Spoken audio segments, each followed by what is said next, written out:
hurts me in my soul. Okay. So I believe As believes. we are live. I believe I can fly. All right. Oh. Sorry. Yeah.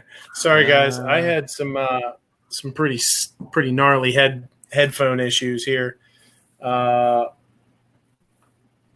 we're live. I had my headphones wouldn't connect. I switched them; they wouldn't connect, so I switched to a hard line, just a old school plug-in headphones, and I could hear these guys in the chat, but they couldn't hear me. So I don't know what the hell is going on. Scotsman wants the link. Okay, here, hold on here. We'll shoot Scotsman a link. I thought I sent you. Did not send you one. Where's the link, fucker? Yes, Fucker, isn't that your like Catholic name? Yeah, that is. Yeah. Yeah.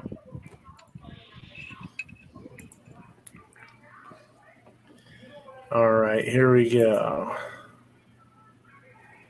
It doesn't. You know what? It's really weird that. There it is. And there you go. So sent Scotsman a link. Last time I checked. I checked real quick. His Moose sent me a text, and Alan B. Pro looked like he was pretty wiped out. So, yeah, he was definitely passed out before the end of the show went. Did you see the very end of the show when his wife was trying to wake him up? Yeah. Scotsman called for a $150 super chat, so New York half-ass prepper sent one. And Alan probably had 3 shots left in his bottle, and Bold and Curious probably had a shot and a half left. And Alan just turned it straight up, and that was it. All right. Let it be known, I did not call for that entire shot, but they all stepped up to the plate and did it. Well, so is Alan on his way to get his stomach pumped now, or what's going on? Alan is uncomprehensive. You can't read. I will say this to everyone that jumped in. We can't thank you enough. We have a few people out there, and I will keep their names silent, who message me and are willing to jump in and help me match everything you guys donated. And honestly, between what you guys did and a couple of people that messaged me, we are at almost $4,000. Wow. That is awesome. Nice. So guys, Nice. I cannot say thank you enough. I mean, it's when it comes to our veterans, there's really no words. There really is. And for you guys to step up to the plate and do what you did, I'm blown away. I really am. I'm blown away. And That's crazy. This chat was literally for fun and for Justin's Fall mission, and y'all went beyond, above, and did what you had to do. And again, and everything I say, I cannot thank everyone enough for what you did.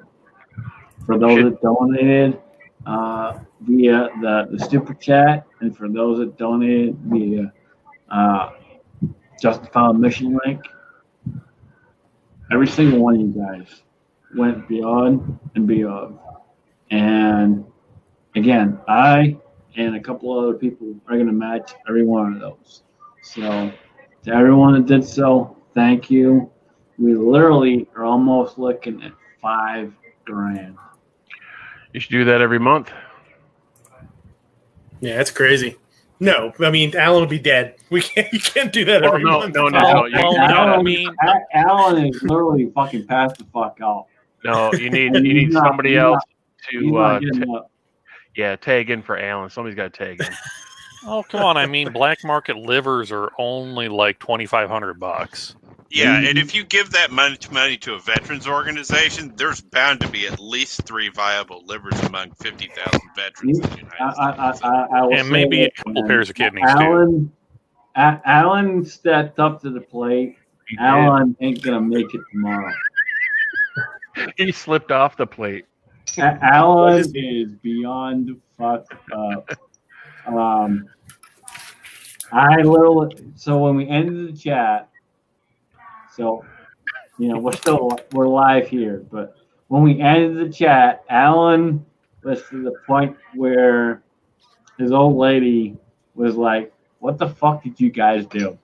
Did you see her like kicking his legs first, and then she comes over and like grabs his shoulder? No, he couldn't move. He was not moving. He was not moving. He was not breathing.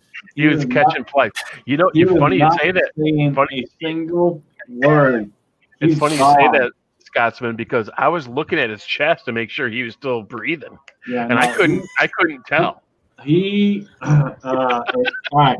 So we all had fun with this chat, but Alan was out. Alan was gone. Alan had nothing left. Left the building. And I joked about it before when we started this thing, but in all seriousness, I knew Alan was going to lose. I knew he was. Against Ball and Curious. Y'all can laugh all you want. Curious has got to work. Lose. You can't challenge a Slovakian. No. Think you're going to win. Hell no. No. Myself against a Slovakian, maybe. There's a better possibility between me and the Slovakian. And the Slovakian had to work in the morning. And so, it was sad, but it was epic. It was epic.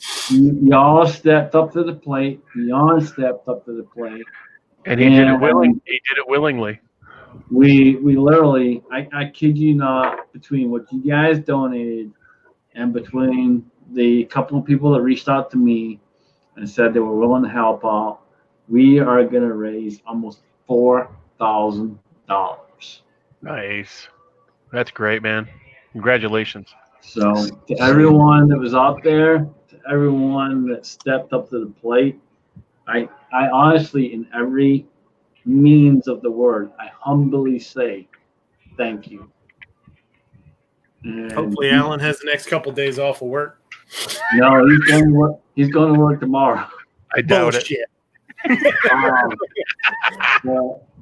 But in all seriousness, guys, I humbly thank you for everything. No, that's crazy. That's awesome, man. And again, I said I'm going to match it, and I have a couple other people that are going to help match that stuff too, which really brings it up to almost $4,000, which is just amazing, absolutely fucking amazing. You guys all rock. I said it time and time again that this community literally steps up to the plate whenever asked, and no hesitation, none. And it just lives true. It literally lives true every time. Now, I'll tell you what you need to do is you got to get a hold of Alan's wife and have her videotaping from here on out. Okay? And then she makes that video private and then charges people to see it because they're gonna want to see him throwing up, throwing up in the shower, throwing up in the sink. 21 days detox.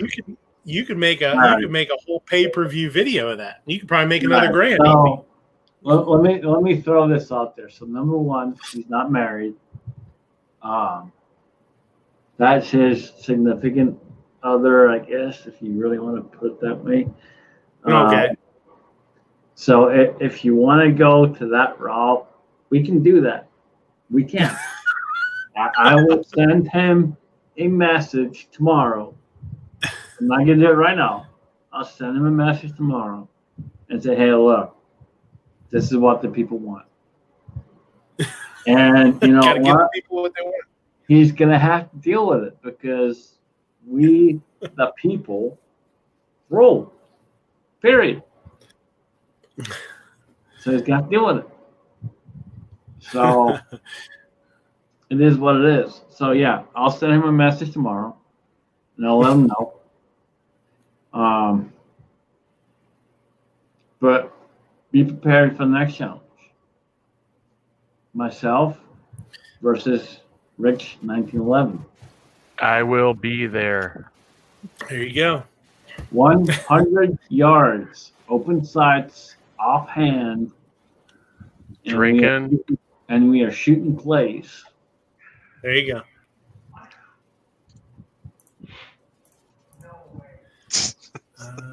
Somebody check his pulse quick. Yeah. Yeah. Get the defibrillator. Pulse. Alan's gone, dude. Alan's pulse is like 4. 4.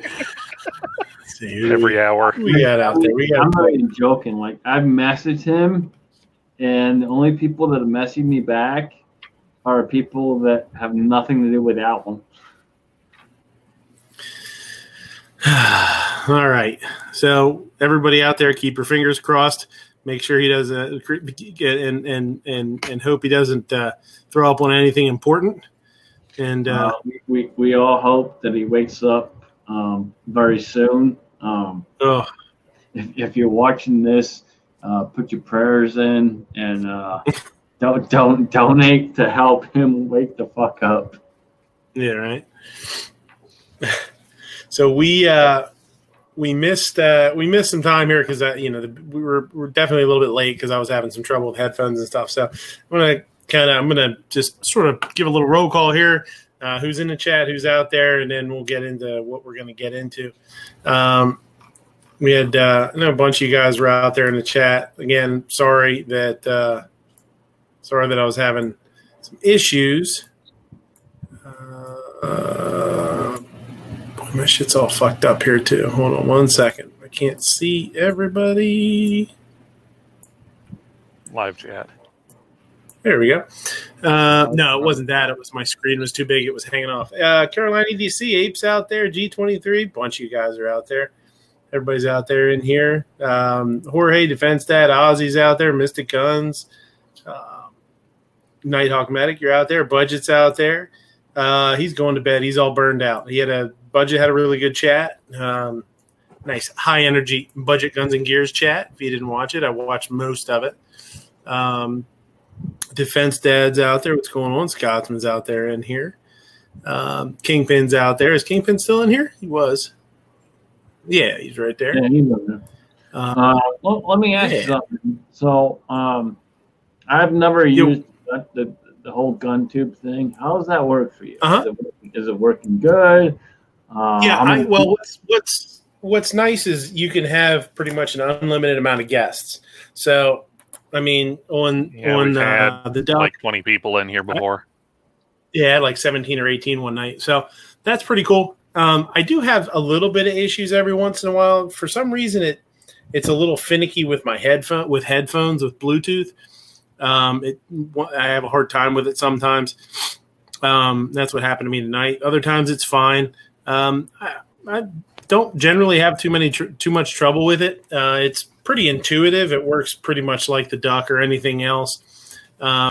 It's a little. You have to set it up a little separately. Other than not like StreamYard. StreamYard, you just start it on StreamYard and go. But other than that, no, it's not a big deal. When you're setting it up, is there specific things you got to do that are a little bit different? Yeah, it's a little bit different. You go to GunTube, you set it up, and then you embed a link, and then you start it on YouTube, and it draws it over. So yeah, it's not that big of a deal. I actually when I first started doing it, so I didn't mess it up, I wrote up a little how-to list, so I can actually I can email that to you if you want to use it. It's nice because you can have more people. So if you guys ever want to have any big chats or whatever, you can use it for that for sure. So I can email that to you. I'd appreciate it, man, for sure. Yeah. Oh yeah, it's easy. It's just a matter you just got to do it right. Obviously, just like anything else. If you screw up, it doesn't work. I looked in it to the beginning, and when he first came out with all this, it was kind of confusing. So I kind of stepped away. Well, yeah, I actually had trouble too when the first couple times I started doing it, I couldn't figure out what the hell I was doing wrong. And when you start it on GunTube, you go to GunTube and you give it a name, and you can't have any spaces. So I kept putting spaces in. I'm like, why the hell it won't start? I couldn't get it to work. It kept kicking me out. And it was just as simple as that. Was like, you can't have any spaces in your title or whatever. So on GunTube, on YouTube, you set it up just like you would on YouTube. So yeah, I can help you out with that. It's no big deal. Yeah, I'd appreciate it for sure, man. Yeah, no problem. So in the chat, we got Ape Glimtech, Calaveras is here. George is with us, and he's got sound this week, which is awesome. Kingpin jumped in, 2 Live Moo, Scotsman, and Nighthawk Medic. How you guys doing? What's up?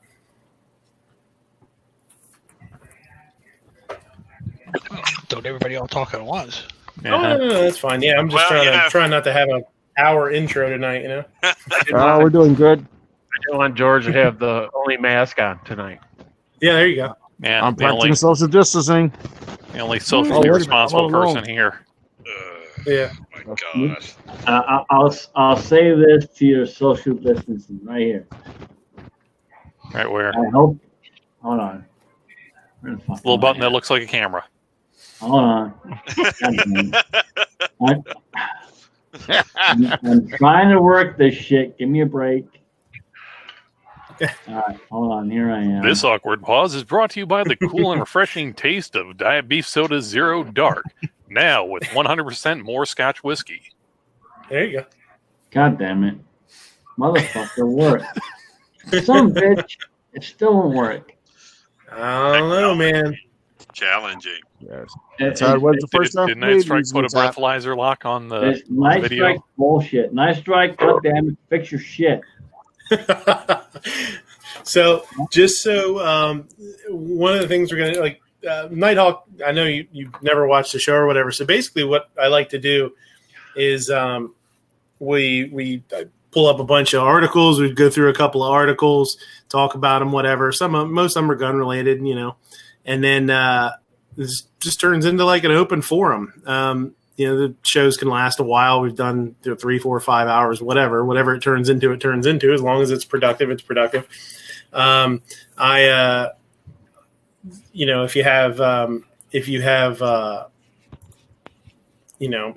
know you talked about on the show the other night, you're a big food guy. You like watching food videos and stuff. Do you have any questions or you have any food topics you like to bring up? Now's the time. I'm a professional chef. I'm a chef.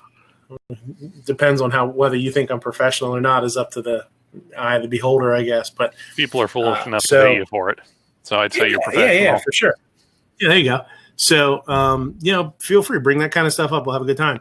And then on Gizzard's show the other Friday night, we were just playing around a little bit, and we started playing with movie titles. Okay, so we thought, how fun would it be to figure out what movie we want to see made the most? Okay, it's basically what it is. So it's we're putting 2 movies together. Which one do we want to see the most? And it all started with Porky's List, right? So Schindler's how List, crazy, and Porky. Right. So Schindler's List and Porky's, but I've got a whole bunch of them written down. Some of them from in that chat. I went back and listened to it and wrote them down. Some of them I wrote down. Some of them I came up with myself. So what we'll do is talk about a couple of stories here, and then we'll figure out which ones we want to put in a bracket, and we'll do a bracket. So yeah, I've got like Porky's List. We've got Starship Gump was one of them. I thought that was pretty funny. Gremlins of the Caribbean. I thought that one was pretty funny too. So we'll run down that list and we'll put them in the bracket. And we'll have some fun with a bracket tonight and see which movie we should get Alan to drink enough to fund, and we'll fund our own movie. So I'm going to say this. If you want to get Alan to drink, y'all better need to step it up to the plate, because this man, he went above and beyond tonight. He really did. He stepped it up pretty far. So y'all wanna make him go overboard, you better step it up a little bit. I don't think we can. So what you're saying is we need a movie like Attack of the 50-Foot Jan is Gay? Yeah. I see. That's crazy, because I was just thinking like a mixture of Chariots and Fire. You said it exactly like I was thinking. Yeah. But if we could get a couple of grand out of it, I think we could get a good first person found footage movie or something. We can make it happen. No big deal. Or at least cover Midnight's catering fees. We did almost $4,000 tonight, guys. Nice. I know, it's crazy. $4,000, Jack, and 2 hours. Nuts. I am beyond blown away. Seriously, and never. I mean, I say it never surprises me, but it always surprises me how you guys step up to the plate. $4,000 in 2 hours. I mean, it's amazing. It's a huge cause, and you guys always do what you got to do. So it's crazy how. All I can say is thank you beyond thank you. Yeah, and awesome too. When it comes to the next whole challenge, let's make it epic. Let's make it huge. So, first one here, and the reason this one kind of popped out to me was I don't know if you guys watch Reno May at all. I really don't watch him. I'm subscribed to him because of one video or 2 videos I watched of his I thought were pretty good, so I subscribed to him, but I very rarely watch any videos. And a video of his popped up. I don't even know if it was I think it was a new one, and it was about a guy who FedEx, I think it was FedEx, lost his AK, and he had a very rare East German, I think it was AK-47, which is really rare. And he was shipping it, and it disappeared. Okay, lost in transit or whatever. And this was an article. The guy, there was a story on it, and the guy, in his own words, the dude that lost the AK, quote unquote, told the story about how it went into a FedEx FedEx warehouse or whatever, and disappeared. Couldn't find it, couldn't track it, didn't know what happened to it, and called the ATF and got the ATF involved. FedEx basically told him like, "Oh, it's not here. It's not here. We have no idea where it is." So it got the ATF involved. The day before the ATF was supposed to show up at the FedEx facility, which I'm sure they would. I mean, the government doesn't do anything light-handed. I'm sure it would have been a real pain in the ass for them to have the ATF in there digging through all their shit. It turns up, oh, look, we found it. It was in a back room or something. Here it is. So that apparently was like the fifth firearm in, I forget how much amount of time that this had happened to, that had been lost going through that specific facility. So this one is an article that says 5 UPS workers busted in gun theft ring. And I've shipped guns myself. I shipped a long gun, my 8mm through the post office, because you can ship through the post office. Handguns need to can't go through post office. And I shipped that. Yes, they can. Oh, they can? DNR, aren't they? Yes, they can. They can. It can go USPS. You just have to file the form with it. But yes, it can go through post office. Okay. Well, I was under the impression you couldn't. So I did it through UPS. But So I've done it myself, and it is a little bit weird and kind of nerve wracking, especially if it was, my pistol. I didn't really care about it. I could buy another one of those. But my 8mm, if something would have happened to that, man, I would have been pretty bummed out.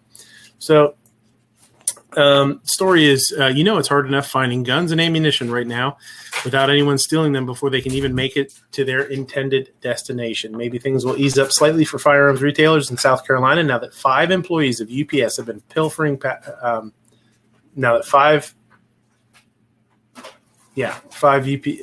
pilfering packages containing firearms while on the company dime. 5 young men, 18 and 19 years old, all young guys, are now facing charges of both breach of trust, with Kinney and Peters facing criminal conspiracy charges as well. So these dudes, UPS security team notified the Lexington County Sheriff's Department that guns were being stolen from incoming trucks. LCSD said Kinney and Peters devised the plan, and that all 5 young men sold the guns or gave them away while on company time. So, it's just not that. I'm not saying obviously that it's not. Thousands and thousands of firearms probably go through through UPS, FedEx, or the post office every day or whatever.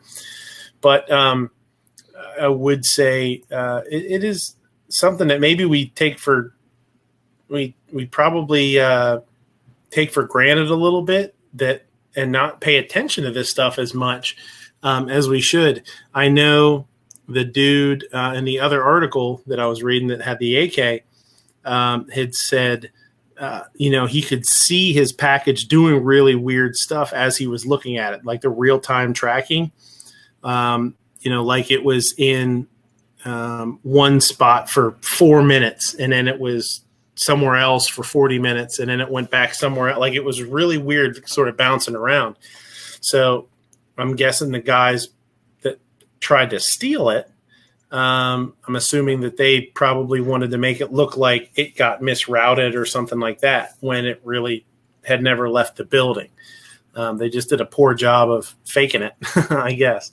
So Lexington, North Carolina, 7 Wonders. Yeah. So go ahead. I got a comment on this. So UPS, FedEx, and the United States Postal Service have probably lost more historical gun parts that were coming to me over the years than I can count on all 10 fingers and all 10 toes. And I'm talking several $1,000s worth of irreplaceable stuff. I restore Great War and World War II rifles as a hobby, and they are they're either negligent, criminal, or just dumb when it comes to a lot of this stuff. The last time USPS lost a irreplaceable piece of history, they didn't even bother to put it in one of those "we screwed up" boxes. They just handed me a empty package that looked like somebody drug it behind a truck. So I don't take any of them for granted. Yeah. I think too, the probably something that really facilitates this mentality too is the fact that it's so inexpensive generally to insure things that if you're, with my handgun, it was like, yeah, I'll insure it, and if it disappears, so be it. I'll just go get another one. It really, I'm sure, does sort of embrazen this kind of theft. Wouldn't you think? I mean, people just be like, yeah, well, we'll steal it. I'll do whatever with it. And chances are they'll just pay them out and they'll buy another gun, and no harm, no foul. You know what I mean? So it's the same way with credit card companies. When Sol Invictus basically tried to steal $4,500 from me, I just called the credit card company. They didn't even dispute it. They just reversed the charge. It's less of a pain in the ass for them. Yeah, it's happened to me too. I actually recently had to get a whole new bank account, close a bank account, open up another one, which is a pain in the ass because they have all sorts of stuff attached to that account. They don't. I mean, they're just. It's unbelievable that it's not. And I understand I understand why, because they're like, well, we put the manpower, we put the money into, hunting down your $100 or $200, and it's not worth it to us. And to me, it's more principle than anything else. It's like, I don't give a shit about if it costs you a little bit more money. You want some a little bit of vengeance. You know what I mean? It's like, these guys are screwing with me. I want some retribution. I want to see somebody get in trouble for it. Absolutely, man. I'm right there with you. I've had it happen to me. Hell, in the last, I'm gonna say probably the last 6 months, I've had it happen twice on my regular bank account and once on my Capital One account. Do you want to hear a crazy story? Oh, roll call's here. What's up? If anybody's got a crazy story, it's roll call. Mm-hmm. So last week we get a transfer in, right? Well, I had just come I was waiting to go into work, and I was sitting in the truck, doing whatever I was doing. My manager comes out, and he's like, "Oh man, I've been dealing with the ATF all morning." I said, "Uh-oh." I said, "What happened?" He's like, "Well, we got a package in on a transfer." Well, you guys got to know, Palmetto State is out that way. So he's like, a package showed up that was supposed to come from Palmetto State. We opened it up, and there was no gun in the box. I said, "Oh, shit." I said, "No." He's like, "Yeah, and I've been trying to get a hold of Palmetto State, but they won't contact me because of COVID." And I said, "Really?" He's like, "Yeah, they're not taking any phone calls or anything, shit like that." So I'm like, okay. So I get in there, and we do some researching and tinkering around, man. And that gun came from that facility, man. So that was one of the guns that were stolen. It was supposed to come to my shop. Oh, no shit. Wow. That's crazy. Yeah, it is crazy. Because and then like a couple of days later when this story came out, my manager's like, "Dude, I got some wild shit to show you. Where you at?" And I told him where I was at. He comes down there. He's like, "Look, these dudes started stealing guns." And I looked and watched the tracking of this package, and it came from that facility. I said, "Oh my God." So that gun is stolen. The same the other article I was talking about, or the other situation I was talking about with that AK out. I think it was out in California. I'm not 1,000% sure. But or out west somewhere. That's exactly the same thing that happened. Is when they started looking into it, they started seeing all these other people that had missing firearms all go through that same facility. That's how they were like, "Oh shit, there's something gnarly going on here." Oh no, it was in Arizona. I believe it was in Arizona. Actually, fuck, I wish I could. I don't know. You guys can watch it. It's a video on. I think it's Reno May. So, I want to say it might have been Arizona now that I think about it. But it was the same thing. They found a bunch of other situations where that's the facility that they disappeared at randomly. You know what I mean? So, yeah. So, I mean, I think it's just a big for me, it's just something to, keep in the back of your head and, pay attention to when you ship something or you order something that maybe, you see something funky happen. Maybe, maybe it's a good thing to get on the phone and see if you can, get some confirmation on where it is and what's been going on. The biggest thing there is don't expect what you think it is. Mm-hmm. That's probably the biggest thing. Don't expect what you think it is. Expect what is not what you think it is. Yeah, assume it's. Yeah, I don't know. I guess assume the worst, huh? So we all hate going to the extreme of we're in that boogaloo status, whatever you want to call it, but essentially, unfortunately, the times we're in, we're essentially almost there. So regardless if you want to be in that status or not be in that status, we're essentially there. So pull your hat out your ass.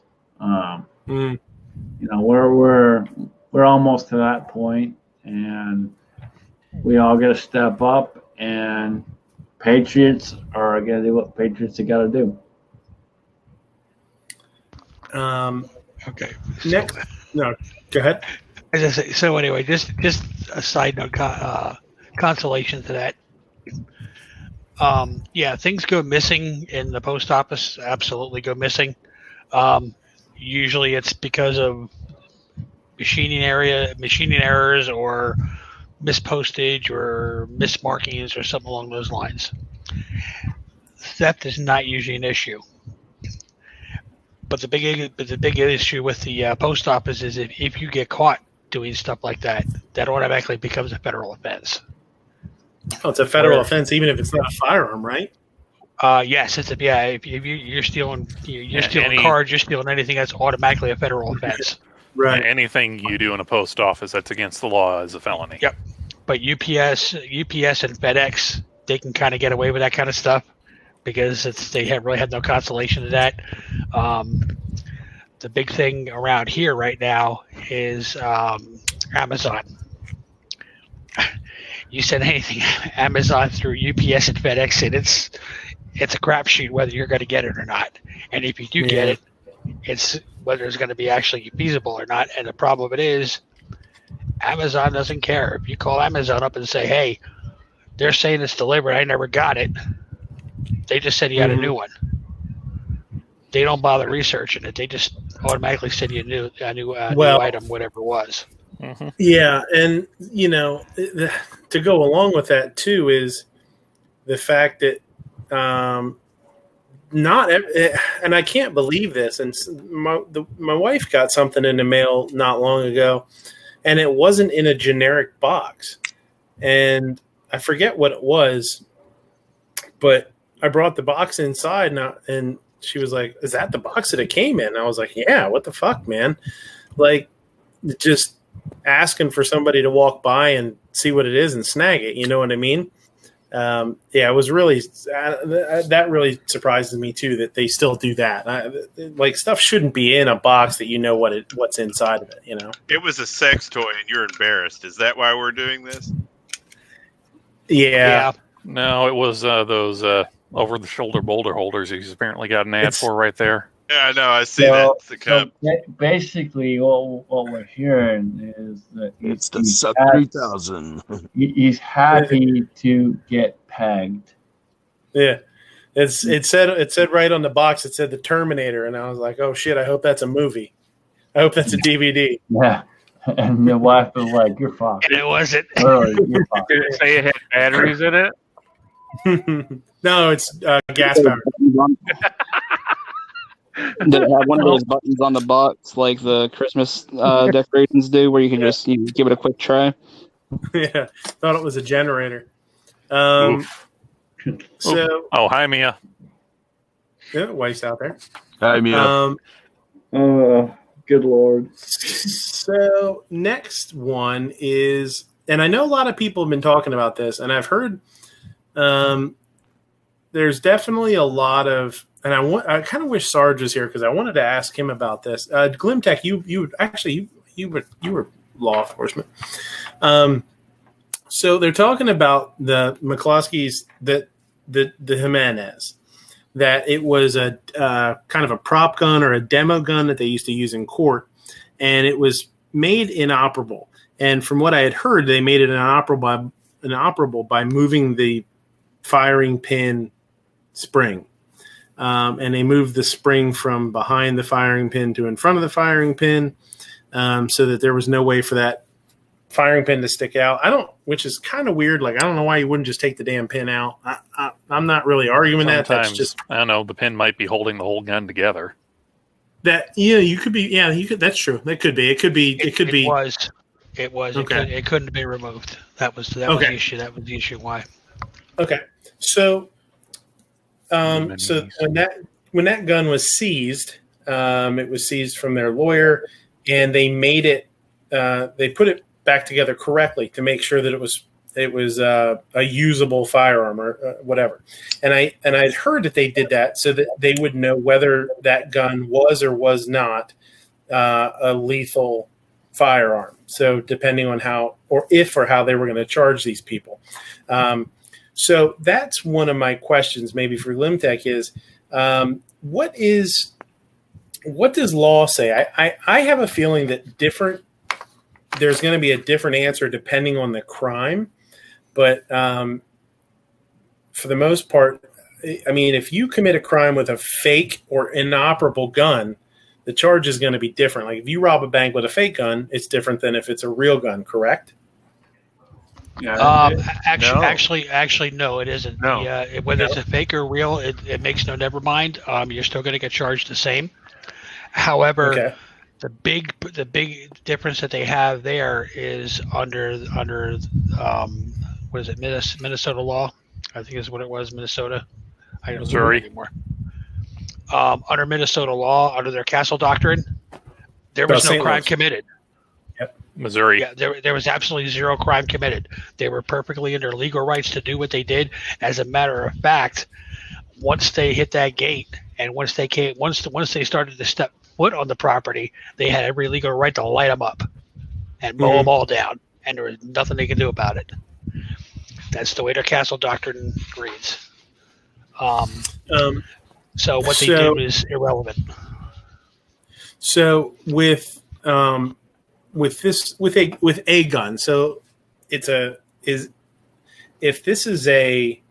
I'm wondering, is there a difference if let's say she's comes out like they did, she comes out with a real gun that's inoperable versus a fake gun that, or a pellet gun or something, or some kind of gun that's not a firearm, would they still have the same issue? That's what I'm wondering. Would they have still had the same issue? But there isn't an issue. She could have come out with an M60 as long as she had a Class 3. Correct. Right. There was never a legal issue here. What they're doing is they're trying to make a mountain out of a molehill to distract from the fact that they're never going to go anywhere with this. Yep. It's just a terrorism tactic. That's all. Now, if you take that, and I follow what your question is. Okay, so if you take that away from them and put that on, say, like somebody in New York or California or something like that, right? Okay, take it away from them. It's going to be how it's perceived. Okay, so if you come out with a pellet gun or a BB gun, okay, but the person that you're threatening or you're waving it around at perceives it as being real, then it's real. Period. Bottom line of the story. That's how you're going to get charged. Whether it's real or and not, that's where I thought that's where this is interesting to me is now had she not pointed the gun at people, which as far as I know he didn't. He had the gun not directly pointed at anybody.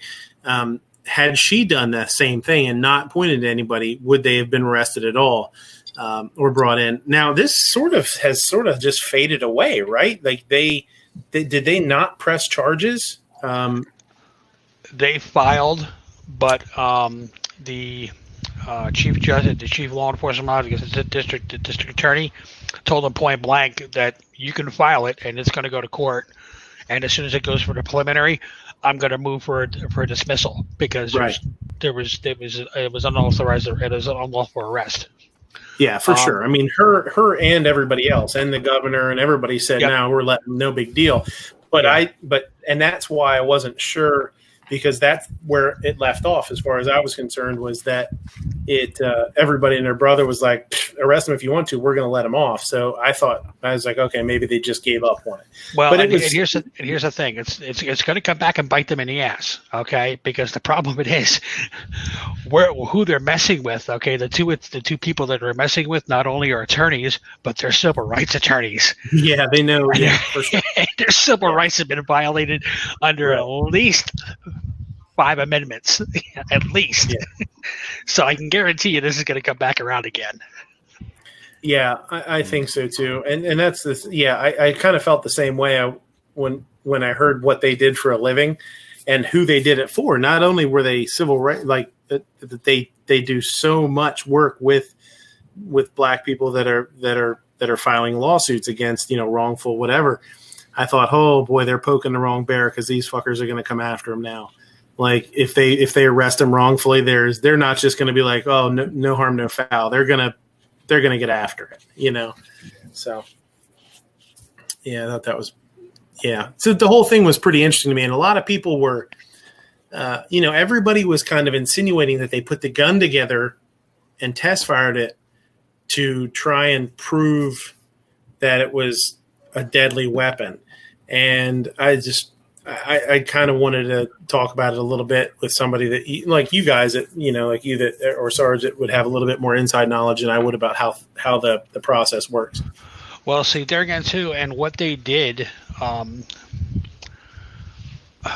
is an issue in and of itself, because when it was actually taken into, which would change things a lot too, outside of where they lived, because it was inoperable, and the state turned around and made it operable. That's an issue in and of itself. Mm-hmm. Because they actually claimed in a report that it was an operable firearm.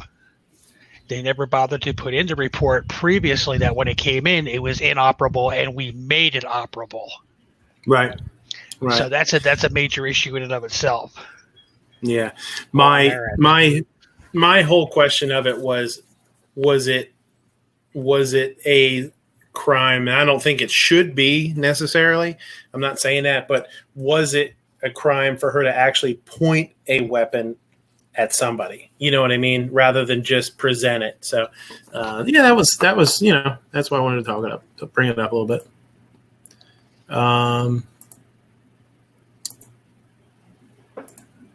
Old Joey Snips. Go ahead. I was just going to say, you were asking if we take this whole scenario out of what your question was earlier, what if it was a BB gun or something? You could actually be charged with armed robbery if you just have your finger in your coat and you're like, hey, give me all the money in the register, because you're making them think that you have a firearm. Yeah, so it's the perception. Yep. Yeah. So, I mean, taking this scenario out of it where these people are on their yard and everything, but weren't these people, were they in a lawsuit against the gun manufacturer? Wasn't it? So they take it out there and use it in this manner. I feel like that would be counterintuitive to whatever case they're in right now. I feel like I did hear, now I don't know if it's true or not, I feel like I did hear that they were in a lawsuit and tried to sue Jimenez. That's why they had that gun in a crime. Now, I don't really know anything about it, but I did hear that, yeah. So, the people that go around every time a manufacturer releases a new gun and they do anything and everything possible to make it fire without pulling the trigger, kind of thing. It's from what I was sounding like. Yeah. Yeah. I mean, that, and somebody shot somebody and they said it was an accident. Right. Exactly. And they tried to prove how it was. Yeah. They're ambulance chasers, just pure and simple. They're ambulance chasers. That's a pretty, suing somebody for a product being negligent or defective when it's not could be pretty damn lucrative with some of the payouts that you see from companies. Say, here's $1 million, go away. You know what I mean? Mm-hmm. So yeah, for sure. Does Jimenez have $1 million? They probably have 1 million Jimenez's that they can give you, and you can sell them each for $1 probably. It's a good possibility. Mm-hmm. But the question, do you want to take the liability for it? Yeah, I don't know. Yeah, you could hand them out. You could put them out front for trick or treaters, maybe. Oh God! Trick or treat, smell my feet. Otherwise, you're going to get yeet. Or otherwise, you catch some heat. Yeah, you catch some heat, right? So the gun writer, Joe Biden's gun control plan will cost me more than $30,000. So this guy's writer, his name's Lee Williams, and he talks about one of the parts of Joe Biden's gun control plan is to force all assault weapons and high capacity over 10 rounds mags to pay a $200 tax stamp on each one. So every firearm. Yeah. So this guy started tallying it up, And long story short, he started to tally it up, and he said he stopped at about $30,000. So when you really think about it, I know it's crazy because we talk about that. It's like, oh, there's tons and tons of money, but really, when you think about it and you sit down, you like, holy shit, that is a lot of money. I've got $30,000 within 5 feet of me. There's 3 safes here that are another 10,000. Yeah. Oh my god! Oh yeah, for sure. I bet. So what I wanted to bring up and just get, kind of an opinion, if anybody has it on this, is this kind of stuff. I think it's a double-edged sword because you see some of this stuff put out there into bills, things that are proposed. And it's totally crazy. Like some person might have 1 AR and 2 mags. That's $600. That's a shitload of money. But just like we said, how many people have $10, $20, $30, $40,000, $50,000 worth of, $200 a pop mags and a couple of ARs and a couple of this, that, and the other thing. I think it's actually in our benefit for them to put this stuff that's outrageous in these bills, because when you look at it, I mean, what are the chances that anything that bananas is actually going to go through when you start seeing numbers like tens or hundreds of thousands of dollars tax stamps for stuff like that? Don't think of it as dollars. Think of it as forcing the common man to abandon it. So if you and I were faced with a $50,000 fine associated with the gear that we have, I have $200,000 worth of firearms in this armory. Okay. And that took me 25 plus years to accrue. There's no way that I'm going to put out $70,000. If I was a coward, I would abandon my gear, and he would have accomplished what he's promised the voters that he would accomplish, which was to create a ban that would cause people to get rid of high-capacity magazines, cause people to get rid of their AR-15s, because the average person is either going to get arrested with it, die with it, or abandon it. And I think they can't pay for it. With this one versus like the bump stock ban, I forget how many bump stocks did they say were out there when they banned them, didn't ban them, pretended to ban them, whatever. What did they say? A couple 100,000? I forget what it was.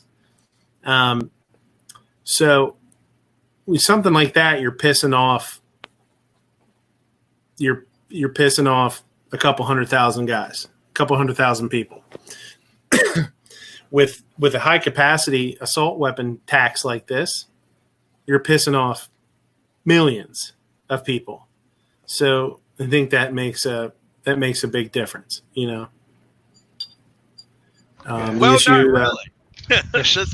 The silent majority hasn't pushed back, and they're burning American cities to the ground. You know what I mean? It's very hard for a Marxist or a socialist right now to look at America and say, you and I are not going to fold because we have spent our entire lives following and complying whatever arbitrary piece of crap law they've put out there. So you have some sub-level resistors, but man, I put about $8,000 into trying to help Virginia maintain their freedom, and they all hid in sanctuary cities. Okay? 33,000 people showed up to a protest with a population of 4.8 million people living in sanctuary cities. They didn't move. They sit there and watch their freedom bleed away, and more disappears every single day. So ultimately, I don't think it's far-fetched for a man like Biden to think that he potentially one day could get some small piece of legislation through that would get half compliance. And remember, you get 50% compliance, you start to reduce the amount of effectiveness that an American patriot is. So if you cost AR-15s to half the population, then you need half as many bad guys to go out and do your bidding. So, heard that.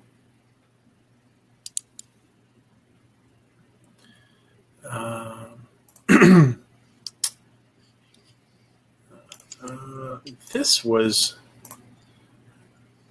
came up little sciencey. Chinese scientists 3D print gunpowder substitute.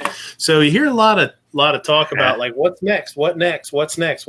Who's going to do, and a lot of people talk shit about some of these goofy things that, quote unquote, goofy things that manufacturers come out with and like, oh, who would want that? Who would want that? But we need innovation, right? And whether it's just a fun little toy, range toy, or something that, all you do is think it's cool. Awesome. I think that's great that a company is willing to invest in cool, right? The cool factor. So I didn't get a chance to read this article, but I thought it sure as hell sounded interesting. So it says 3D printed firearms emptying 3D printed magazines to fire 3D printed bullets against targets protected by 3D printed armor. It looks like the only element missing from the equation is to be able to 3D print gunpowder. Now, fittingly again, thanks to China, we may see that too. However, it may take a while, if ever, for this to become another tool in the toolbox of 3D printing gunsmiths across the world. Let's see why. Chinese scientists 3D print gunpowder substitute. Researchers from the Xi'an Modern Chemistry Research Institute published the paper titled Fabrication and Investigation of 3D Printed Gun Propellants on the July 2020 issue of Materials and Design. The peer-reviewed document details the literature research on the study, the experiment, setup, and results. So it says apparently and maybe quite surprisingly, additively manufactured gunpowder is a thriving field of study, with several laboratories in different countries actively pursuing experiments. The research objective details the following as the potential advantages that these propellants may unlock: waste minimization, unconventional geometries not achievable with extrusion, ease and convenience of manufacturing small batches, reduction of time form manufacturing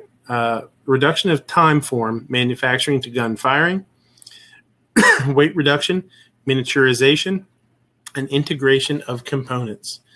So there's a whole truckload of this is from the Firearm blog. I will copy and paste this out here in the chat. If anybody's interested in taking it on, I want to take a look at it. It's an epoxy-based resin, 50% composition of RDX high explosive. Other additives were added to the end to end up with a solution with 62.5% energetic content. It's cordite. They're making cordite. Is that what it is? That is essentially the same process for creating cordite. I have to look at the exact chemical makeup, but I mean, this is nowhere more efficient as making cordite was in World War II. I guess they've just figured out how to 3D print it. So, I mean, there's a whole lot of technical shit here that I don't know what the hell I'm talking about, so I'm not going to try and get into it too much, but that's, I guess, what it looks like when it's extruded, or not extruded, when it's printed, 3D printed. Talk about before subjecting their explosive resin to a laser, Yang performed several safety tests to avoid unwelcome outcomes. Yeah, I guess you could call them unwelcome, like blowing yourself up. Once satisfied, they proceeded to print test specimens for several steps of material characterization. The pieces for the test firing were manufactured in the shape of multi-perforated discs and loaded in the shell of a 30-millimeter round behind a 200-grain bullet. The muzzle velocity obtained was 420 meters per second, or 1,378 feet per second, less than half of the conventional design, which can propel the same payload over 3,280 feet per second. Wow! While the result may appear that doesn't sound underwhelming to me. While resulting may appear underwhelming, it is valid. Oh, because it's a 30 millimeter round. Okay, so it's okay. So yeah, okay. It makes more sense. I was like, holy shit, that's not slow. What are they talking about? It is valid proof of concept. The research has demonstrated the feasibility and of a safe process to 3D print gun propellants. Their future focus will be gradually increasing the energy density and therefore pressure in the chamber to make this solution as a viable alternative to conventional manufacturing. So that's pretty bananas, huh? Check that out. You just basically toss the discs in there, I guess. I mean, I don't know. Will this translate in any advantage to the average shooter? In the medium term, most likely not. Yeah, I mean, it's, but I mean, every innovation is a step in the direction of something, right? What do you guys think? Any opinions on this?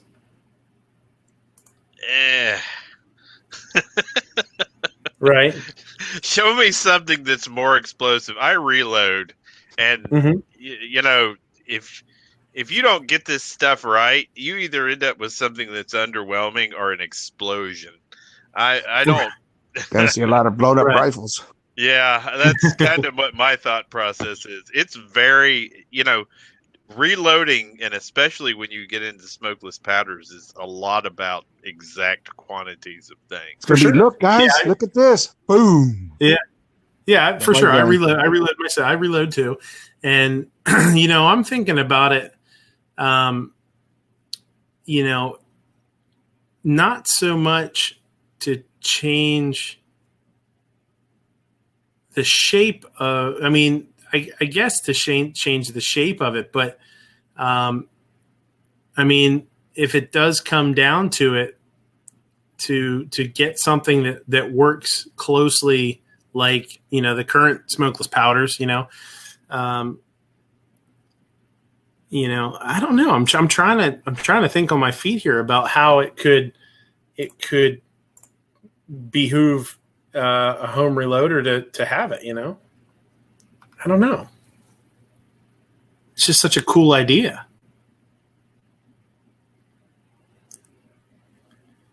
To me, it's a nitramide powder or gel inside of a epoxy holder, so it just looks like a more convenient way to store it. So they're 3D printing a piece that contains the nitramide explosive, and then I guess that's how they're making it more efficient. It's not like they're 3D printing gunpowder, really. Yeah, not yet.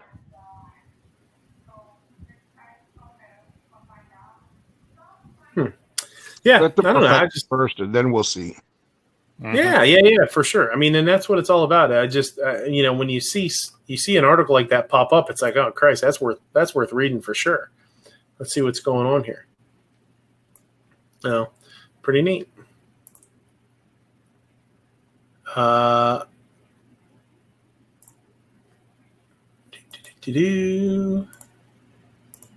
I'd be afraid because it's made in China that it'd blow up in my face. I'm just. Well, yeah. Let somebody you trust do it. Work on it for a year or two before you start buying it, huh? I just got one of those today. That sight is amazing. Until I actually picked one up myself, I didn't get it. I didn't understand anything. You know what I mean? I thought, that's weird. I don't know. But I did pick one up at the outdoor show when I was there this past year. And it's really cool. It's really cool. I've got one sitting 10 feet away from me right now, and I'm really excited to shoot it. Yeah. So SIG came out with these on the 365. I'm assuming that's what you have is the 365. You got it. They have now transferred that sight system over to the 938. So that's what this article is about. So I just thought it'd be interesting to talk about it a little bit. And it does make you guys can see it. It makes it a really nice flat top. And that's actually, it's funny because that's the blacked out black rubber grip BRG version. That's what my wife has. It's the same gun. It just has that's exactly what she has. So it's the SAS sight system, and it gives it a really neat sort of red dot or green dot kind of look to it. Pretty cool.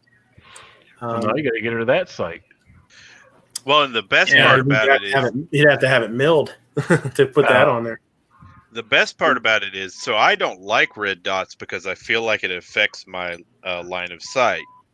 And there's been a lot of attempts to kind of revise that over time. This thing doesn't feel like I'm losing my field of view, right? I don't feel like I've lost any of the vision in front of the weapon system. There's no blind spot. So, yeah. Scott P79 out there says those sights suck. It's meant for a very close range and there's no adjustments to it. So if it's not in there 100% perfect, you're going to be throwing your shot and there's nothing you can do about it. Yeah, I get it. I don't know if there's adjustability or not. If there's not, no, there's not. I guess that could be an issue. Left or right. Yeah. No, once it's in, it's in. It's basically just a way to highlight if you're point shooting. That's pretty much all it is. Yeah, it's a point blank pull and shoot. I bought it for my backup weapon series, just for that very reason. Yeah. I'd be interested to shoot one. I've never shot anything with it on there. I'd be interested to see how it changes accuracy wise. It's definitely a little bit weird too. I mean, not weird maybe, but you're bringing your sight down too. I mean, a quarter of an inch or something. That would definitely be something you'd have to keep an eye out on, or adjust for at least. Something to get used to. Yeah, for sure. But they are really highly visible. They're pretty cool. They're now whether I would want to own one, I don't know. Be nice to shoot one for sure. I don't know anybody that has one. Yes, you do. Well, yeah. Within reasonable driving distance, as in my rascal can get there in under an hour. Your rascal. Right. Yeah. How much have you shot? How much have you shot yours? I've never even pulled the trigger on it. Oh, like this guy! I literally bought it today. I know somebody. Oh, you did? Oh, really? Literally? Yeah, I literally bought that thing today, and I had another video to make, so I've not even pulled the trigger on it. Oh, that's cool. Yeah, that's funny. Yeah. So let us know what's going on, because I would. I really do. I'll tell you what. The 938 is. I know the 365 is in the same category size-wise, and the 365 feels really good too. But the 938's a good-feeling gun too. If you want an all-metal gun, they feel really good in your hand, even if you have decent-sized hands. Are nice guns. Yeah, that 938 and the 365 make it hard for me to hate SIG. And I own both the 365 and the 365 long slide, and I have that blocked out 938 too. So when I'm like, I hate SIGs, and they're like, you have 4. Spear won a contract. 5 years worth $112 million is for unspecified 9mm service ammunition for the U.S. Department of Homeland Security components, and agencies include U.S. Customs and Border Protection. So Spear is going to be making gold dots for the U.S. Border and Customs. So that's cool. We were talking about gold dot, a few weeks ago about people were asking about somebody asked in the chat about, what self-defense ammo is good to go and it's reliable and it's been, proven or whatever. And I mean, I don't think there's a whole lot of ammo that's been proven as well as gold dot, man. It's been around for a long time. Now they have the G2s, which I don't know what they've changed with the G2s. I'm not sure if it's a different bullet or if it's a different process that they're bonding it with or what it is. I really don't know, but they're supposed to be more betterer. Yeah, they're more different. I thought they were +P or something. Hang on, let me look. Can you imagine being in that negotiation Is it that much better? It's $112 million contract. Our stuff is so much better. Or are we cheaper? Well, I know my buddy is my FFL. He's a cop in the city, and I know a few years ago. This was quite a few years ago now, 5-8 years ago. I was just randomly asked, like, "What do you guys carry?" And they were carrying. I think they were carrying SIG 220s at the time, and 245. And I was like, "What do you guys carry?" And he's like, "Well, we used to carry Winchester Rangers, the Ranger T's. The killer, the black talons. Well, the new ones. The rebranded. T, right. The Ranger, the T, so the new ones. And he's like, they just got a new contract because it's cheaper and they're doing the federal hollow points. Not even like HSTs or anything like that. It was just the federal hollow points, the white box shit. He was all pissed off. He's like, I don't even want to shoot these. Like, they say whatever. And he's like, it's bullshit. He's like, I love those Rangers. He was a big fan of the Rangers. But, yeah, it's all money, man. It's all dollars and cents, Well, and they're pulling money out of police budgets. They'll be up there with 38 specials again. Lead wad cutters. Oh, my gosh. I've got a couple of old police 38 special 5 screws. Ooh. I love these old 38 special pistols. I've got a Liberty pistol, and I've got a 1905, a 1942, a 1965, and a 1978. So got kind of the whole line. Those little J frames are nice. Mm-hmm. Yeah. Patriot says, sounds like a crutch. Sights and optics are just a fad. Sights are for losers. Yeah, who needs sights anyway? When I entered the Army, everybody was shooting iron sights. When the first optics came out, man, I threw away everything I knew about iron sight shooting overnight. Give me an EOTech or a Trijicon any day of the week. See, the key is to shoot those slow calibers like big fat 45s and light loaded 38s. And when you shoot, you pull the trigger and you can just listen to when it hits, and depending on what it hits, and if you're left or right, or you can shoot by sound. Yeah, shoot by sound. Yeah, shoot by sound. Funny thing is, I bet you a Patriot could outshoot me. Probably. I know my father-in-law loads. When I shot he has a really cool 1911, an old military 1911. I forget when I looked it up by the serial number last time we were out and visited, and I can't remember when it was. I think it was from the 60s, and it's an old Army issue, 1911. And he loads his own ammo, and he loads it not super heavy because he likes to target shoot, and he doesn't want he wants it to light loaded a little bit. And when you shoot that 45, the 45 is slow to begin with, and then he light loads it a little bit. So you squeeze it off, and it goes, and you hear it's like bang, and then you hear it hit, thump, bang, thump, bang, thump. It's funny. And the backstop is at his range is railroad ties. So when it hits the railroad ties, you can hear it go thump, thump, thump. It's funny. I still love a good 45. Oh yeah, mm-hmm. I don't own a 45, and I really want to. I want a 1911 for sure. Patriot says he drills holes in them so they whistle when they hit too, like a Nerf whistler. No, you have to look at the age of that cartridge. Sweet. That's a Stuka dive bomber.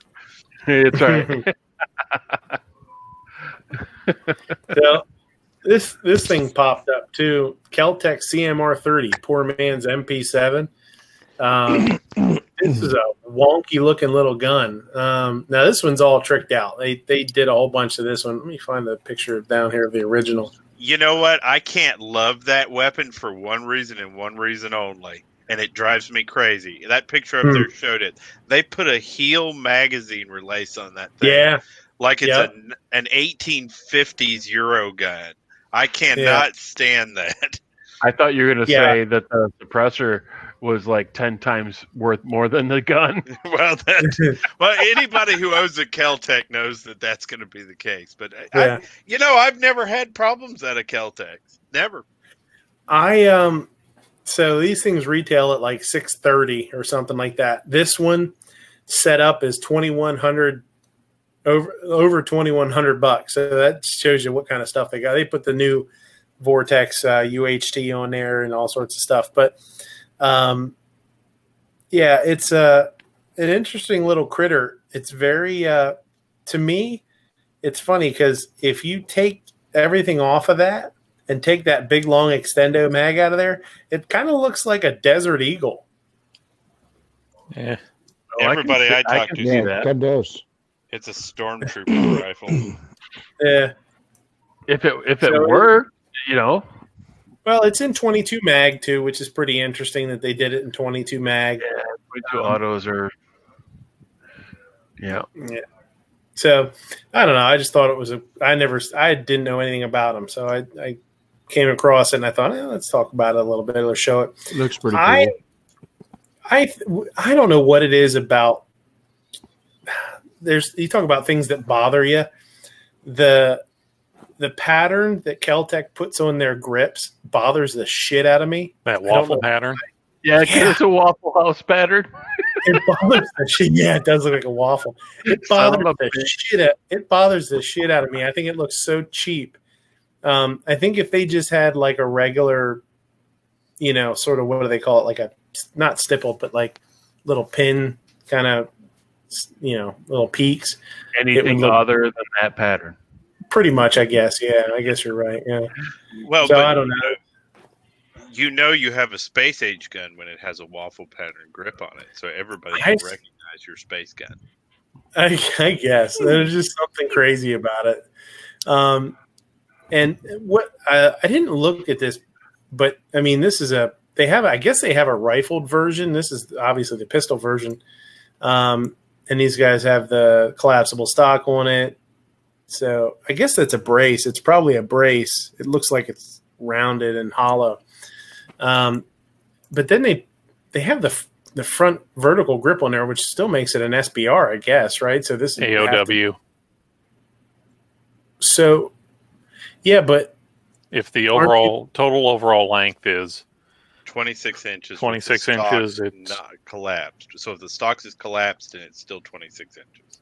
Ah, okay. I couldn't figure out how they weren't calling this an SBR because I was like, well, they have the damn brace. Okay, I can see that.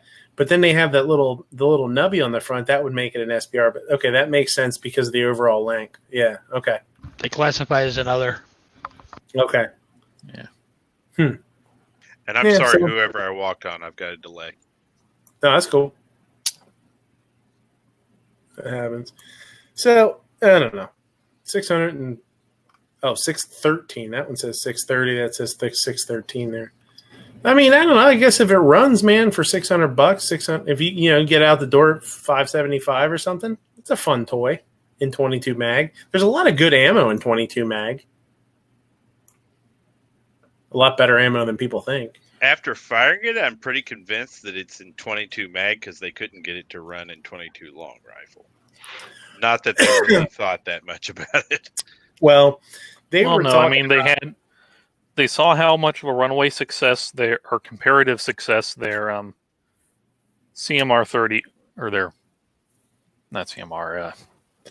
other 22 Magnum auto pistol was, and figured, hey, we can make this kind of tactic cooler looking one and make more monies. Yeah. Well, at least you're doing stuff. Innovation and stuff. Yeah, I mean, like, I'm totally not gonna. Crazy Scotsman says 22 TCM. Yeah, that would have been a good one for it, for sure. Oh yeah. Yeah, I'm not gonna knock it for what they tried to do. I just didn't know anything about it, and I thought it was interesting. And then I couldn't figure out. I didn't realize that it was an AOW. I was like, how the fuck are they doing this, and not calling it an SBR? So, yeah, it's cool. Confession: I don't shoot any of my guns because they don't have the grip zone marked on them. Yeah, it doesn't have grip zone on there. How the hell the guy's probably grabbing it by the barrel and trying to shoot out the mag, all sorts of crazy shit. Pacifist says, looks like a nice little yard gun if it runs. Yeah, it would be fun. But at the same time, like you said, if you're going to buy it as just a toy, do you really want it in 22 mag, or would it be nice if it was 22? 22 long rifle. You get it in 22 mag and shoot both of them. No, you can't. Why can't you? 22 mag has a much larger case diameter than 22. I understand that, but if you get a 22 mag, you can shoot 22 LR in it. You can always downgrade to 38. I would almost guarantee that thing wouldn't run in 22 long rifle. No, there's enough. You'd end up blowing the case off. You'd end up rupturing the case on the 22 long rifle. Yeah, it's a larger diameter case. Now, I'm not talking length. I'm talking diameter. Yeah. Are we talking a rifle or a pistol? We're talking whatever that thing is on the screen. An AOW. I don't know. I can't see the picture right now, so I don't know. It's the Kel-Tec fancy whatchamajigger. The thing that they make it look like a fancy sci-fi machine gun. Yeah. I don't know. I'll take my 22 Charger pistol with the brace any day. Yeah. All right. That Charger pistol is awesome. I just ordered a Fostech trigger for it. Oh man! I got to feel one of those Fostech Echo triggers the other day, and the first actual pull on it, it's like a freaking gritty double action revolver. Sweet. It's not what I'm used to in a rifle. Even mil spec, $9.99 deal of the day trigger group thing. It's just. I'm sorry, I can't get behind that. Have you seen the digi triggers? The binary digi triggers or whatever? No. Is that like a Digimon? Those things are crazy. I've seen them. You put it on an AR-15 and you can shoot, almost like full auto. It's crazy. It brings your trigger down to like a pound when you have it set in that mode. It's electronic. You can pick different modes for, so when you pick I forget what it's called, digital mode or something, it drops the trigger weight to like a pound.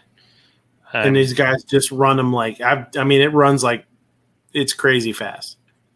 I'm surprised the ATF approved that because they are usually very, very reluctant on anything as far as electronics go for fire control groups. Yeah, it doesn't do anything. I guess it doesn't do anything other than electronically lighten. I don't know. I'm not really sure exactly how. I haven't really done any research on it, but I've just watched a video or two. Yeah, I read it on a magazine. Mm-hmm. Yeah, they have a YouTube. Like with ammo? Yeah, that's where you put bullets in. Really? I've been staring at this AK mag, and it hasn't told me anything other than Magpul. What was that muzzle loader that had the electronic ignition into it? Oh no, that was there was a Remington. Yeah, the Remington. What was it, like the Electra? Something like that. That was a few years ago or something. Oh, it was more than a few years ago. It was long. That was it was long enough ago for Gun Jesus to do a Forgotten Weapons on it. Would it sound like? Would it sound like when you're trying to start your gas grill, like click, click, click? Well, what's funny is, nowadays you look at all the lights and red dots and all this kind of stuff, and all the different batteries. When Ian did that Forgotten Weapons on it or whatever, he pulled the back panel off of it, and it's just a 9-volt. And it looks so funny to be a 9-volt, And nowadays they have all these super fancy batteries. Oh, yeah. All these 18 650s and stuff like that. Oh, yeah, all this crazy shit, Quartz and trigger is hard to beat. Yeah, I actually got to fondle one of those fancy Quartz 22 or 22 mags, and it's nice. It's just not several $1,000s nice. All right. So should we do a bracket? Bracket. We have Oh, the do- movie have a little fun? bracket. We got to do it. Yeah. Movie bracket. Guns and Barbecue wasn't Okay. here at the beginning. I don't know if he knows what I'm talking about. I mean, so Guns and Barbecue. Did you watch Gizzard Show on Friday? I did not get to see it. Okay. So towards the end, we were joking around, and we started saying like combining movies. Like, oh, it'd be funny, to combine different movies and make a movie out of it, and so we came up with a bunch of. They came up with a bunch on the show and people in the chat, and then Like I came up with Schindler's a bunch. Roadhouse. Yeah, it was Schindler's Roadhouse. Porky's List was like one of the first ones. So I got a bunch of them, and we do a bracket, and we're gonna determine. So if anybody has any to throw out, now's the time to do it before I put them on the list. Oh. and we'll determine what movie should be made. Uh-oh. Nighthawk says fuck off. Yeah, he said get bent with your bracket.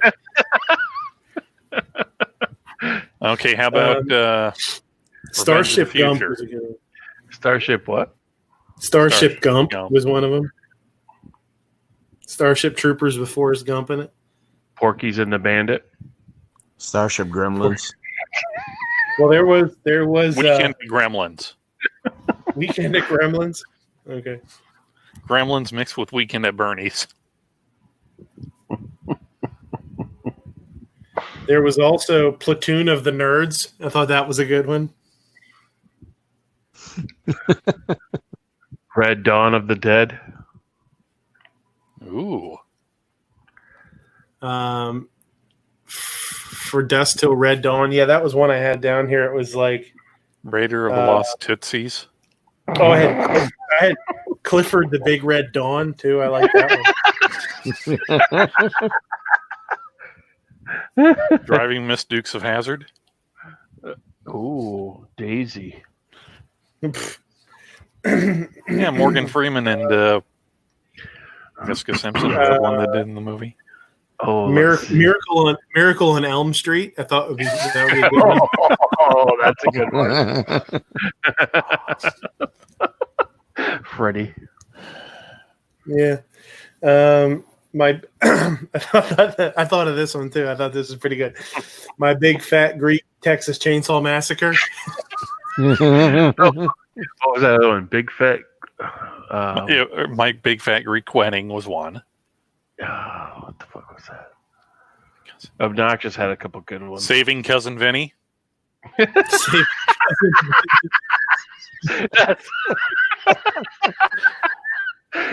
Gizzard said Gremlins of the Caribbean. I have that one, I think. Full Metal Excellent Adventure. Bill and Ted's. I have no desire to watch the new one. Nerds of the Caribbean. That's a good one. Okay, hold on a second. Nerds. Let me. I had Smokey and the Purge too. I thought that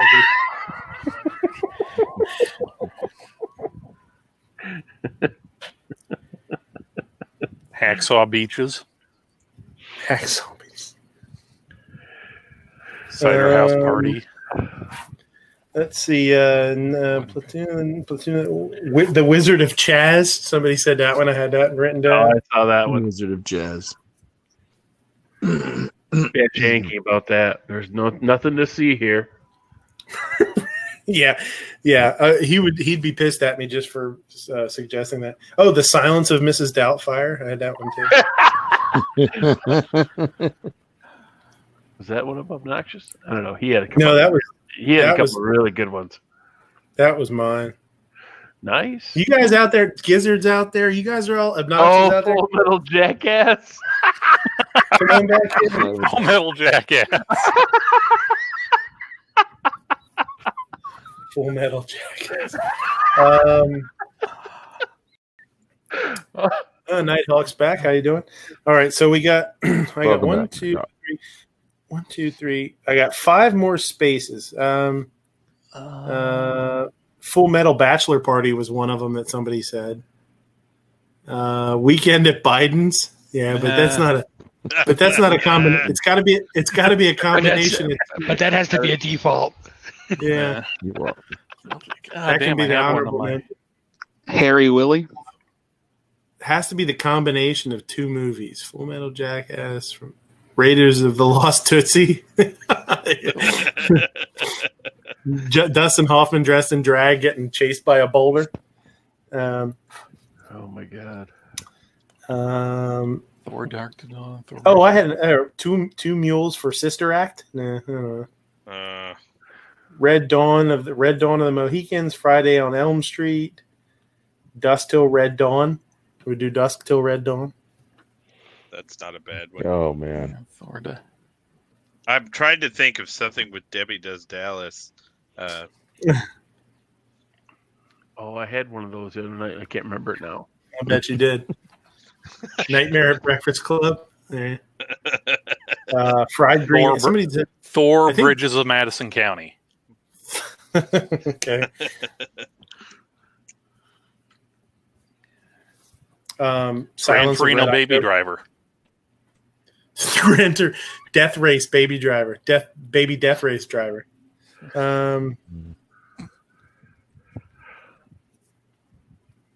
See Clint Eastwood in his latest greatest adventure yet. Mad Max Gran Torino. Or Joker, Madison County. I was thinking of a Gran Torino one too, and I can't remember what it was. Somebody said Full Metal Bachelor Party too. That I said, the Muppets Take Manchurian Candidate. I said that one the other day too. When Spaceballs attack. Gran Torino. Debbie Does Annie. No. Oh god. Tank Girl Interrupted. My child. Full Metal Willie. I'll be right back. Full Metal Willie. Oh. Wee. Yeah. Riri. Free Riri. Free wee. Free Riri. John Panette. Was that John Panette? Yep, John Panette. Yep. Japanese. Oh my god, that dude. Harry Willie.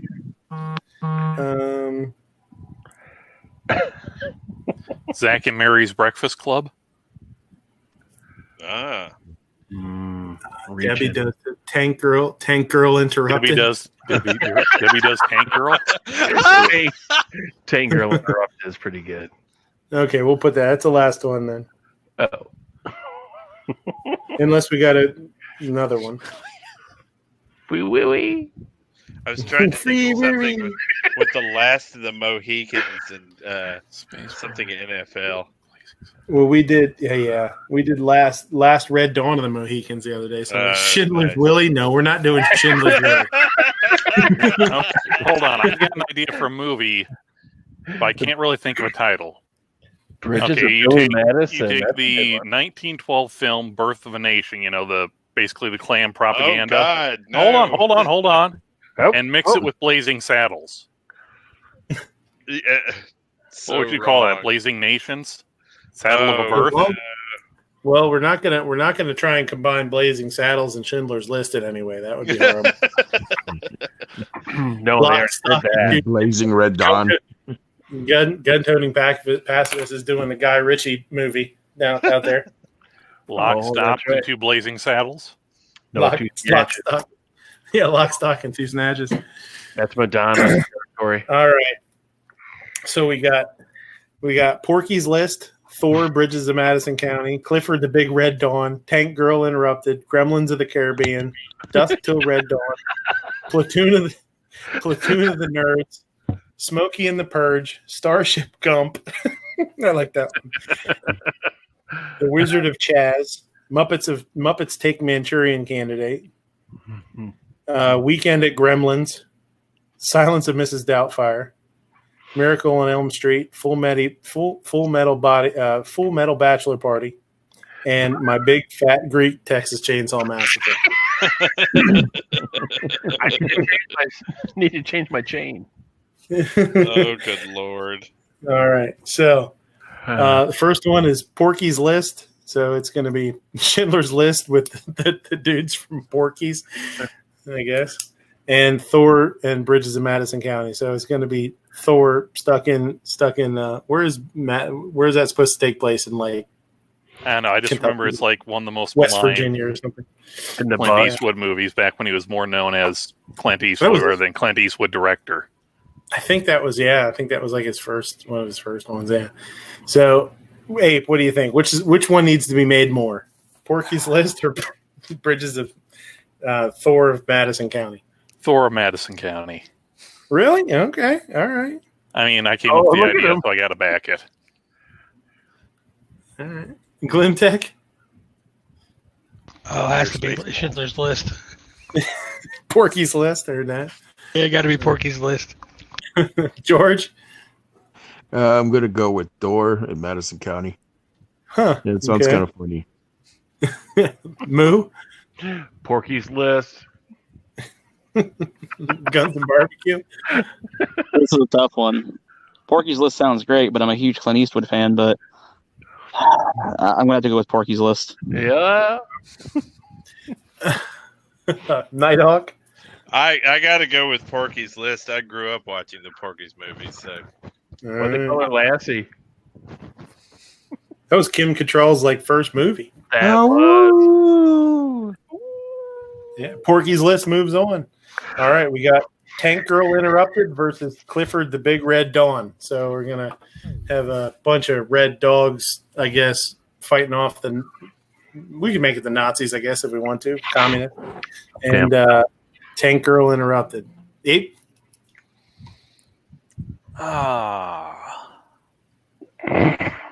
You know what? I really didn't care much for Tank Girl.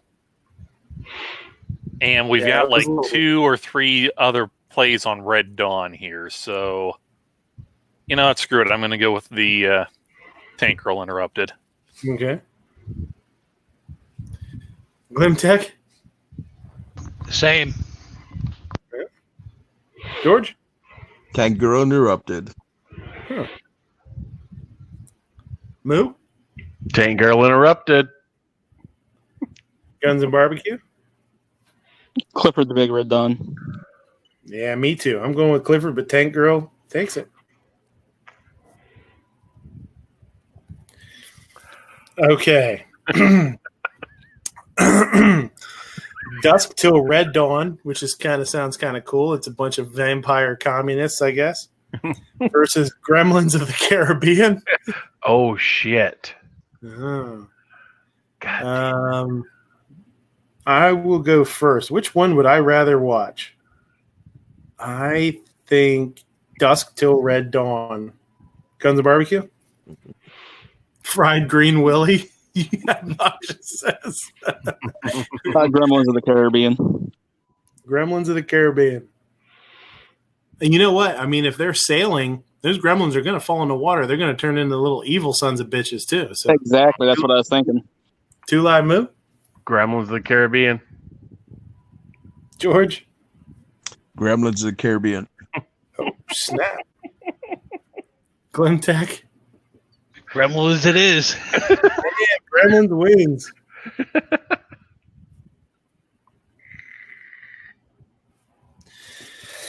Platoon of the Nerds versus Smokey and the Purge.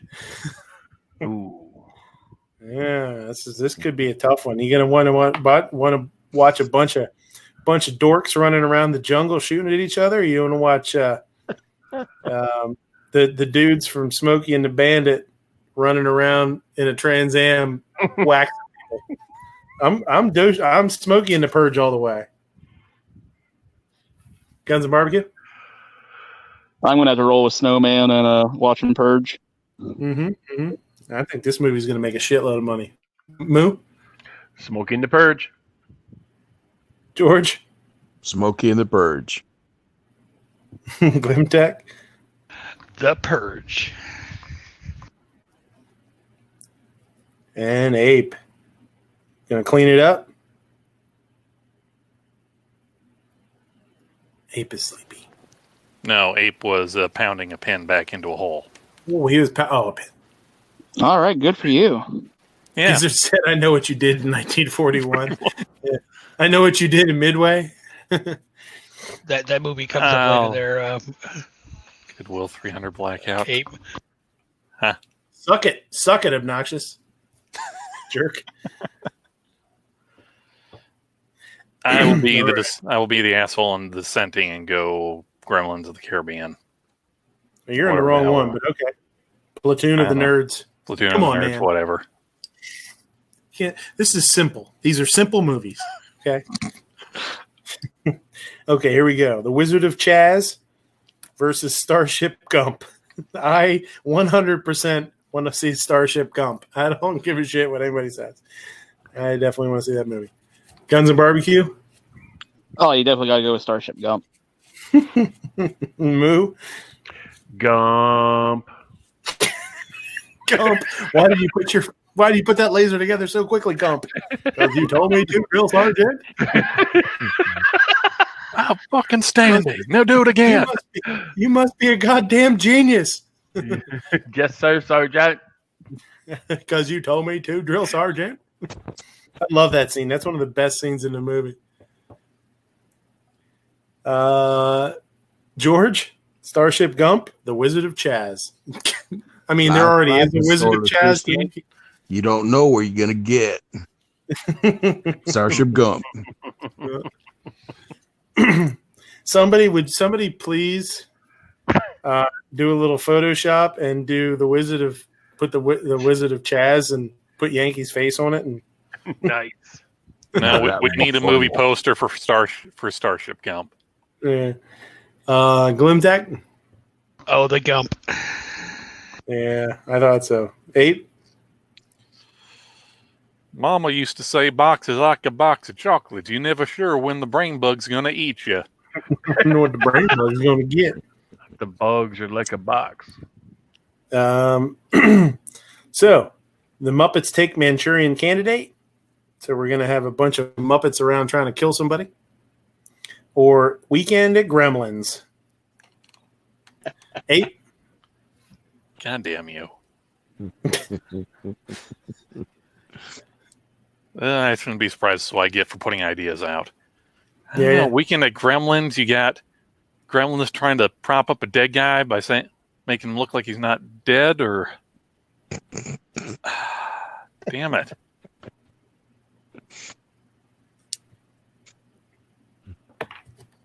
But then you also get to see Miss Piggy try to actually draw blood. True. It's a tough one. Not screw it. Weekend at Gremlins. Okay. Flip a coin. Glimtech? I gotta go with the Muppets. That thought, George? that thought of the Weekend at Gremlins.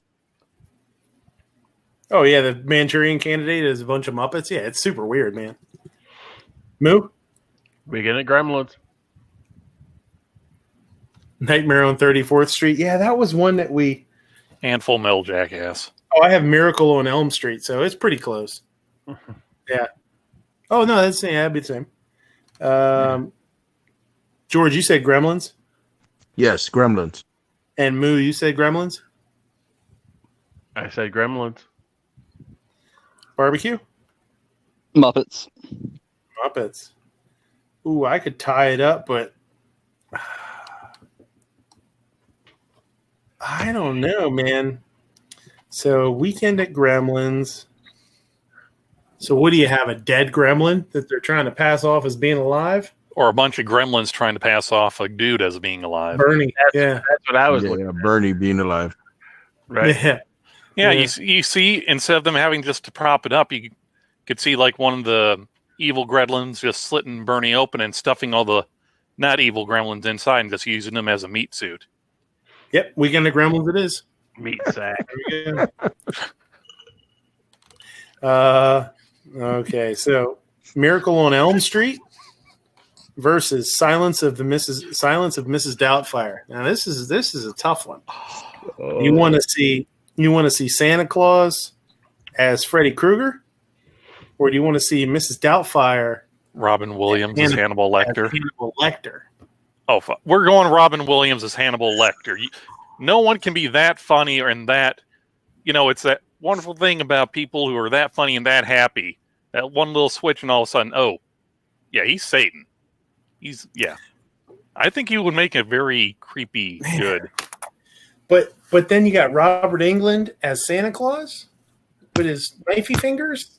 I don't know, man. I'm going to go Silence of the Mrs. Doubtfire. If we're going, if we're going that route, I can just watch Rick and Morty and get my fill with Scary Terry. Obnoxious is throwing out his favorite adult movies that he has at his house out there. Damn it, just sleep. Mrs. Doubtfire. So I got Silence of Mrs. Doubtfire. I'm going with Guns and Barbecue. Let's say there was a movie I remember seeing with Robin Williams where didn't he play like a was it like Polaroid or 60 Minutes or something? I think 1 hour photo or something. Yeah, 1 hour photo. Yeah, 1 hour photo. Yeah. I think seeing him as Hannibal Lecter would have been incredible, so I'm gonna have to go with a Silence of Mrs. Doubtfire. Yeah. Moo? Every time a bell rings, Freddy Krueger slashes your throat. Oh, Miracle on Elm Street it is. Oh, yeah. George? Silence of Mrs. Doubtfire. Glimtech? As much as I would like to see Santa Claus with some nice sharp fingers, gotta go with Mrs. Doubtfire. Yeah. Escape from Golden Pond. Saving Private Rambo? No. Saving Private Rambo. Escape First from of all, Golden Rambo doesn't need saving.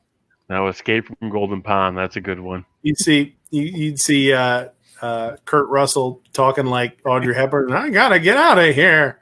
Nice night. Nice boots. Let's go swimming. Good morning, aliens. Yeah, there was Fried Green Aliens was one of them that was suggested on Gizzard's show too. So I got Full Metal Bachelor Party. So you got Tom Hanks, laying waste to somebody's bachelor party. I don't know. We could have. Oh, you know what? We could have done Full Metal Hangover too. Yeah.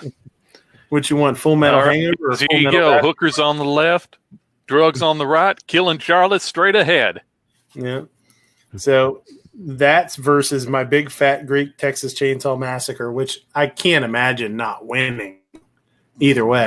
But limited imagination. Wait a second. This is not biased.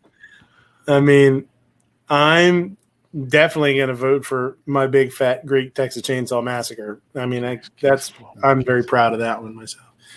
How many times do I have to tell you? 12 monkeys is not a case. It has to be at least 24 monkeys to be a case. Yeah, 12 is just that's just a 12 pack. That's no big deal. Yeah, that's Alan won that. Guns and Barbecue. What do you want? Full Metal Bachelor Party or my Big Fat Greek Texas Chainsaw Massacre? Honestly, I think the second option is way too close to my previous relationship.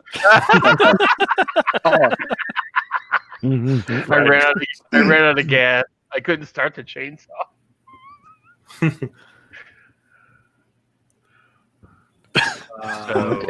Better make it down. You can't make it. Memories. Ooh, you're breaking up, everybody. Everybody's breaking up, or just you? Just Guns and Barbecue. Okay. Testing. Syphilis. Moo, which one do you want until he clears Chainsaw. out? Cold phallus. Chainsaw. George? Full Metal Bachelor Party. I'm going to have to go with Jigsaw. Chainsaw. Chainsaw. Oh, man. Ape? Full Metal Bachelor Party. You too, bud. Bonesaw. Bonesaw. Can you hear me now? Bonesaw. Rocky always rings twice. Yeah, it's better barbecue. I'm going to go with Full Metal Bachelor Party. Okay. All right. 4-2. My Big Fat Greek Texas Chainsaw Massacre. What takes it? Rocky always rings twice. There you go. All right. We're moving on to the next one. So it's Tank Girl Interrupted versus Porky's List. Ape? I don't know. I would think in both movies you have a good chance of seeing tits. So I'm going Tank Girl Interrupted.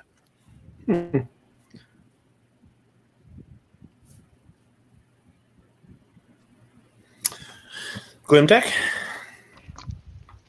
I'm gonna go Porky's List. Mm-hmm. George? Parky's List. Moo? Porky's List. No, I knew that was coming. Guns and Barbecue? Well, I have no idea what Tank Girl is actually a combination of, so I'm still going with Porky's List. It's Tank Girl Interrupted. It's Tank Girl versus Girl Interrupted at one with what's her face in the mental institution or whatever. Porky's List. Porky's List. Lee and Yeah. oh, You don't have to ask. Winona Ryder. Yeah, that's it. Those are the two that are in that movie. All right. So we got Gremlins of the Caribbean versus Smokey and the Purge. I think Smokey and the Purge. Guns and Barbecue? Oh God, I think these are like the two best on the list.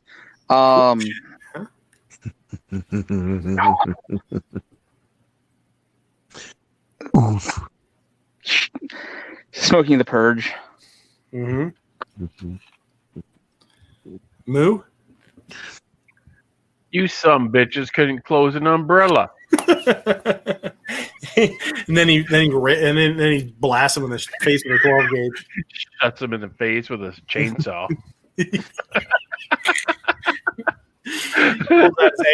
pulls out his AR-15 with a chainsaw underneath it and saws him up. It's valuable evidence. Yeah. Gun-toting pacifist out there talking all high and mighty about himself. Oh, I mean, it's not what your wife says. George? Passenger anchor. Smokey. Smokey. I just can't say the rest. It's too funny. Tech? Smokey the Bandit. Yeah. And Ape? Gremlins of the Caribbean. Oh. You like those fuzzy little fuckers, huh? Well, I look at it this way. If they fall in water, if they get wet, they turn evil. So you got the one ship goes down full of those gremlins. You have the start of a horror zombie invasion.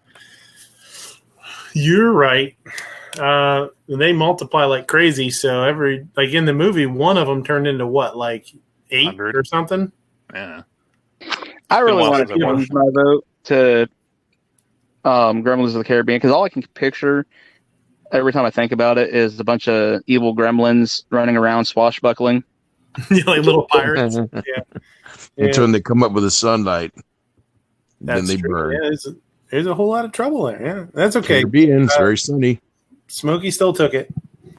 So, Well, that should have been Manchurian. Night of the Living Gremlins. Yeah. And Defense Dad said, should have said Zombie Land before time. That's a good one.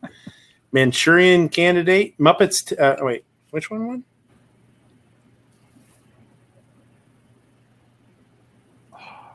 First he rips off Matt, and then he can't even do it right. Yeah. Well, there's some of them are so long that they ran together. Weekend at Gremlins versus Starship Gump. Ape. Fuck you. Damn it.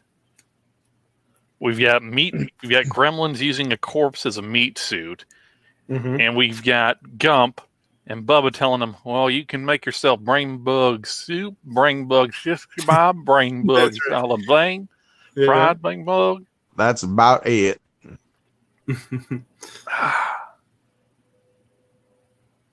Bubba Gump Bugs. Mm-hmm. Force, what is happening?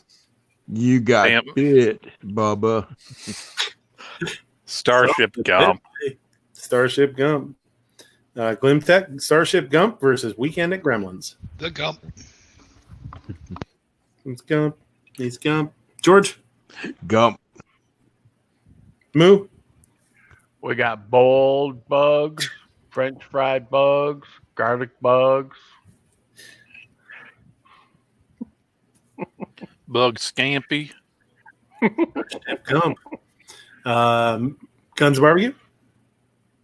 Gump. Planet of the Gumps. Wonder says Jesus.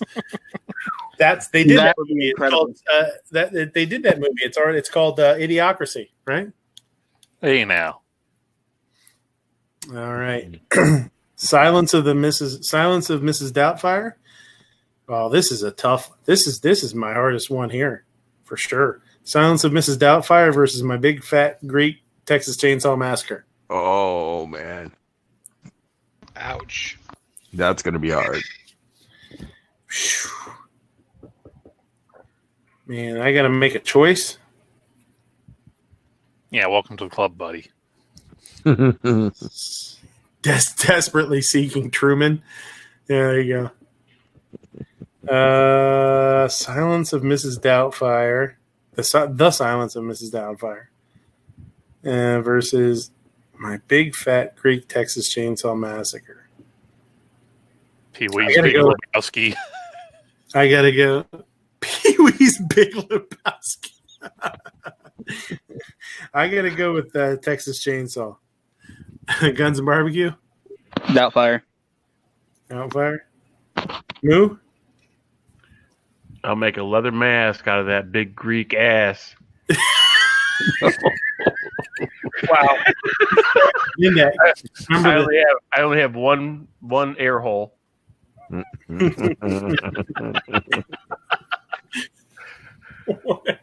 this air hole tastes funny. George.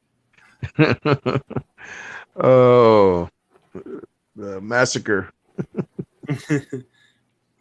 Glimtech. This is a tough one, but I gotta go with Chainsaw. I thought we were going to tie this one up, man.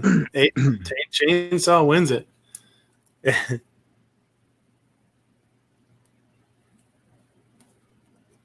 Big Fat Texas Chainsaw Massacre. All right. Porky's List versus Smokey and the Purge. Shit's getting tough. Ape. Oh.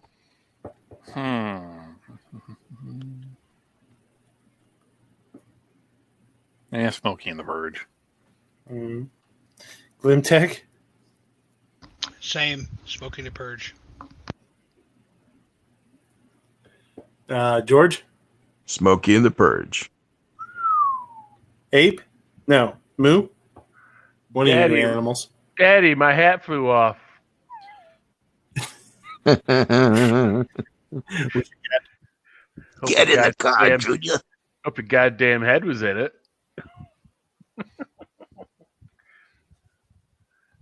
First thing I'm going to do when I get home is slice your mama in the mouth with this axe.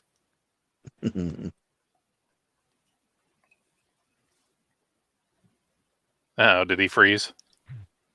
Yes, he did. Oh, shit. Muppet Treasure Island of Dr. Monroe. Dude, where's my Titanic? Oh. Sunk out in the ocean. Empire Strikes Back to the Future. Yeah. Uh-oh. Oh, shit. Oh, I've got moderator rights. Oh, who's got... Oh. Neil, you plebs. I'm back. He's back. Okay. He's back. Sorry. From Sorry. outer space. All right. Oh, So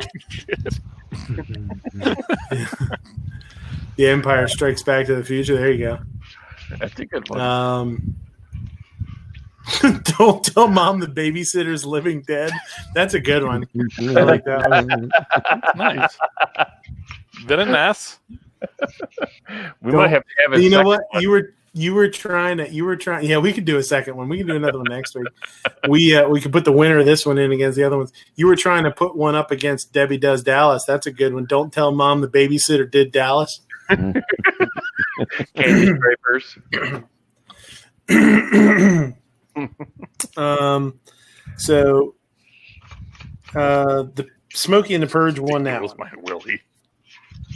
Up against Porky. Man, that's tough, dude. Porky's List. I thought Porky's List might go all the way.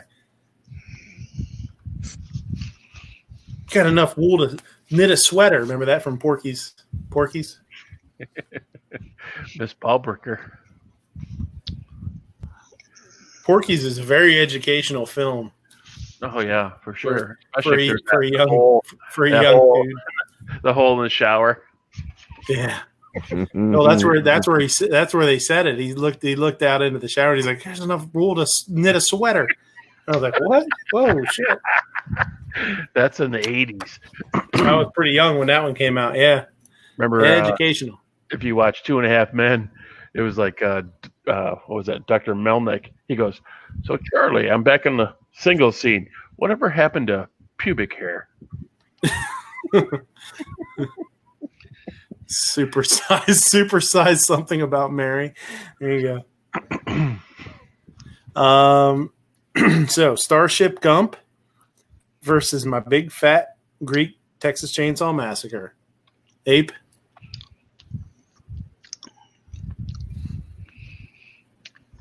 Varsity Blues Brothers. That's a good one. They should actually make that one. Oh shit! Starship Gump. Apparently, it muted me when it gave me mod rights. Oh, okay. Terminator 3: Rise of the Gold member.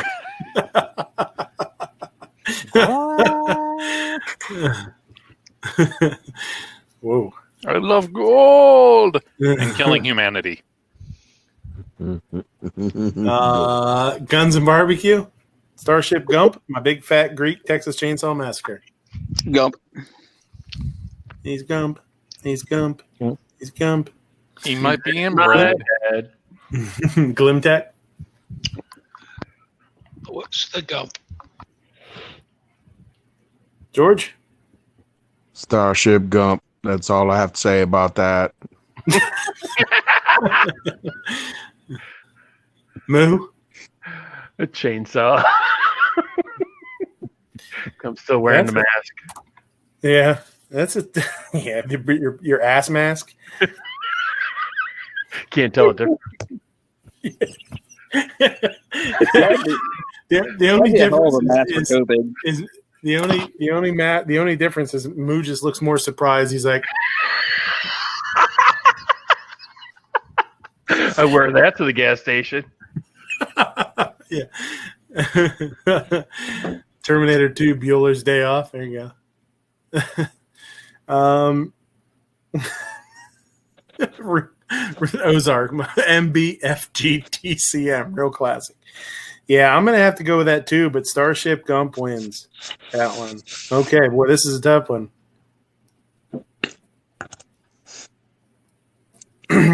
Smokey and the Purge versus Starship Gump for the win. FTW. Ape. Gizzard Gary's got the name of his biography out there. Man in the Iron Mask, they shagged me.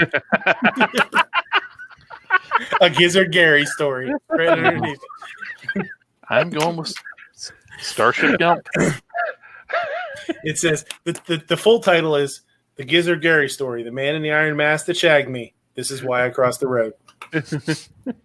No, Why I Crossed the Road. A Gizzard Gary story. The man in the iron mask shagged me. Oh, look at George. George has got his fart mask George on. of the jungle. George. Hey, Frijolito. What did you say? Starship or Smokey and the Purge? I said Starship Gump. Okay. Gump all the way. All right. Barbecue.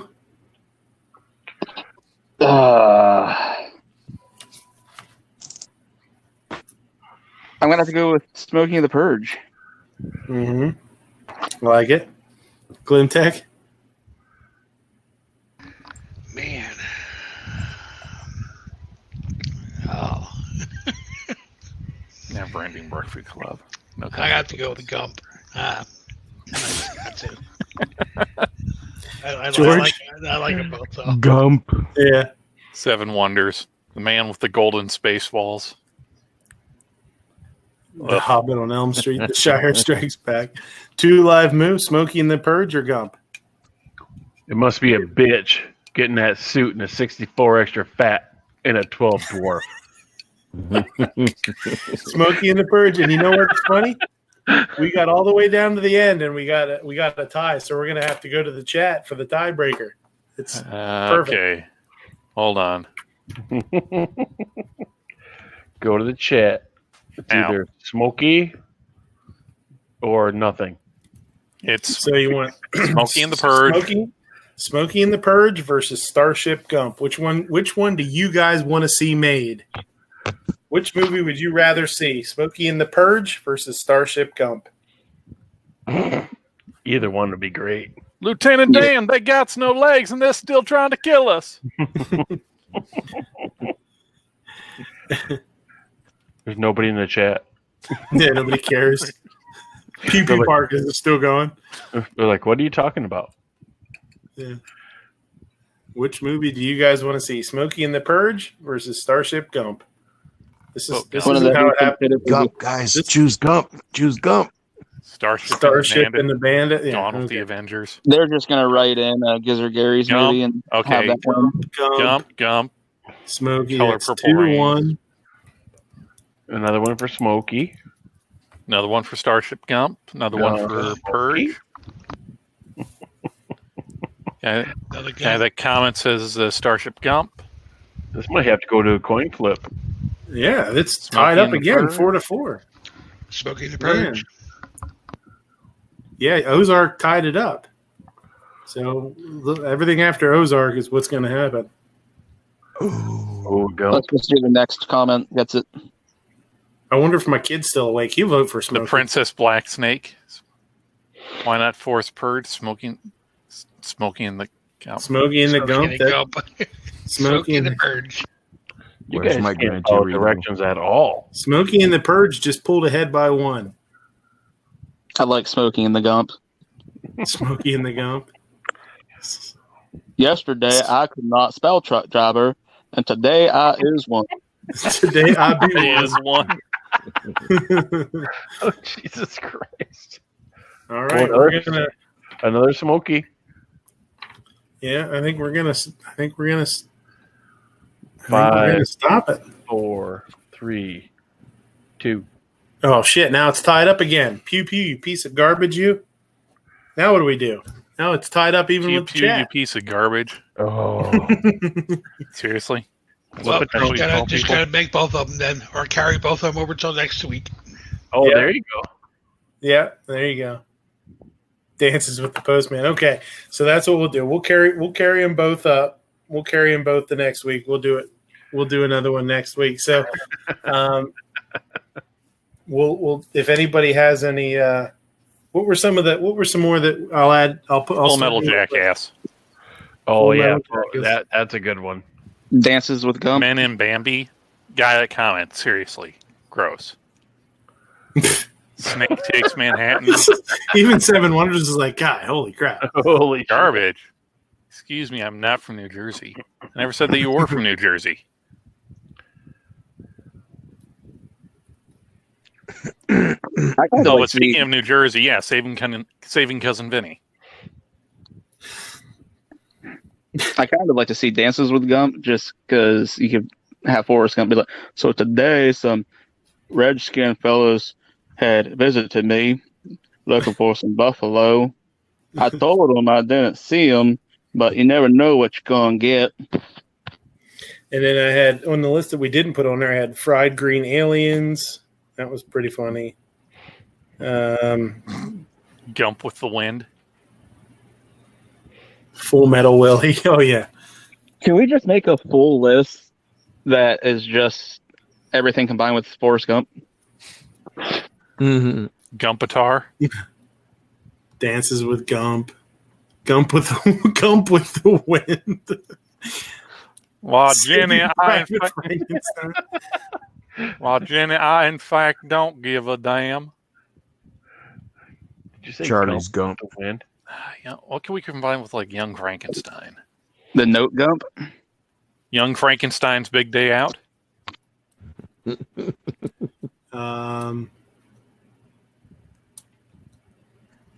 Dude, where's my Young gun? Frankenstein in Love. No.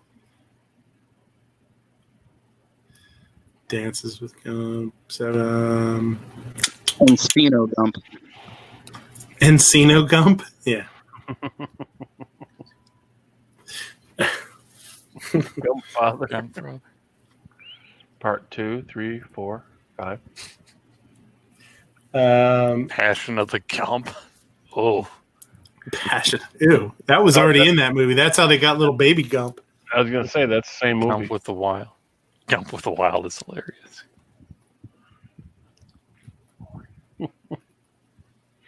Ooh, I got Warranted one. and I got weapon. one. Gump Hogs Day.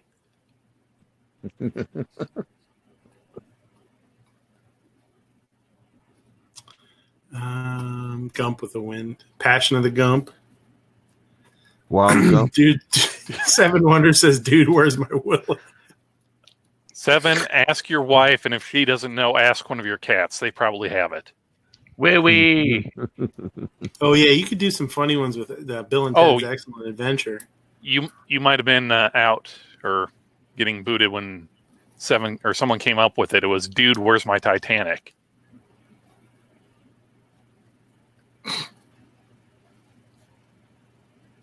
No, Jack, no. Forrest Gump versus the world. Planet of the Gumps, yeah, I saw that one. Yeah. Titanic, really? Gump attacks. Debbie does Titanic. She did. You do Cinderella Twister. It's a good Bill Paxton movie. Sisterhood of the Traveling Saw. You turn it into like this slasher flick. Mm-hmm. Yeah, I don't know. There's way too many. Scream Willie. Baby Driver Fury Road. Baby Driver Fury Road. What the I like that one.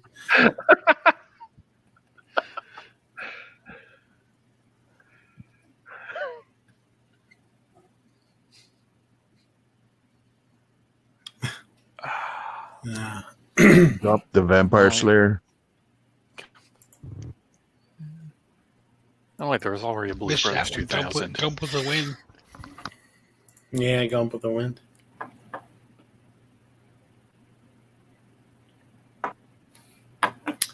Oh man, it's hard to think of when you. It's tough to think of them. They just got to kind of pop into your head.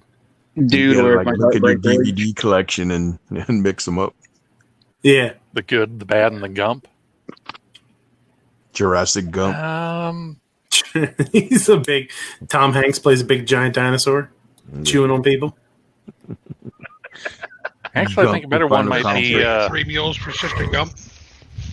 Yeah, I had a 3 Be meals. Gump when I had Rider. three Pale meals Rider for with. Sister Act, yeah. No, Gump Rider wouldn't be. Four weddings and a Terminator. There you go. Heart Gump Ridge. I Flames Gump. Yeah, 4 Weddings and a Terminator. That's good. Interview with the Hobbit. The Good, the Bad, and the Terminator. For a fistful of Terminator. For The a few Terminators more. Charlie's Angels of Madison County. Fistful of Debbie Does Dallas. Ooh. I think that's how I got that rash. Fister. Good, Bad, and the Terminator. Sister Fister. Yeah. Pale right now. What the heck was it? Outlaw Josie Wales. So Outlaw Josie. No, Josie and the Pussycats was an actual movie. A few dollars more. A few Dallas more. There you go. Dirty Dick and Jane. Oh, Fun with Dick and Jane. Oh no! Yeah, hold on. No! Wait! Bikini Sarmy. You can do Fun with Dick and Jane and Spaceballs. Fast Times Behind the Green Door. Oh, darn it. I had a good one here. What was it? Damn it. Wait. I'm trying to remember if this is. I'm trying to remember if this is an actual movie title or if it was something they came up on Futurama. It was like Bikini Party or Bikini Pool Party. I'm trying to work that in with Deadpool. Like,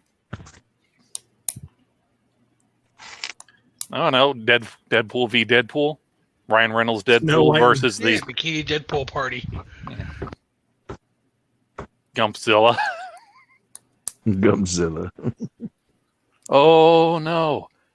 He say he got to pee. He'll go Gumpzilla. Woohoo. Ching ching.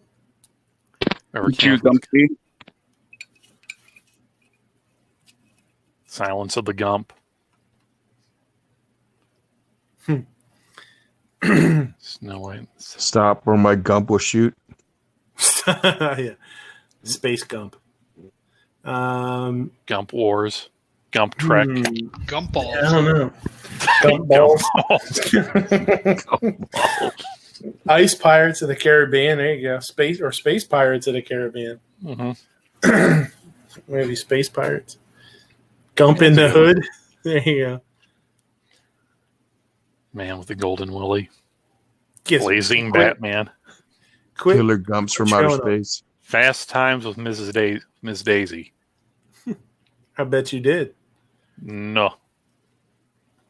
Debbie Does Miss Daisy. The Good, the Bad, the Lethal Weapon. Debbie Does Miss Daisy. Hold on, Honda. What are you getting me crap for? Yes, we know you're mosing.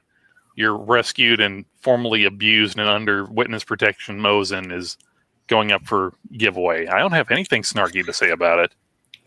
We Me neither. the longer we've gone with this, the more they just come up to be like pornos. Well, I mean, anything's a porno if you're imaginative enough. Debbie Does. Surprise, surprise. Yeah.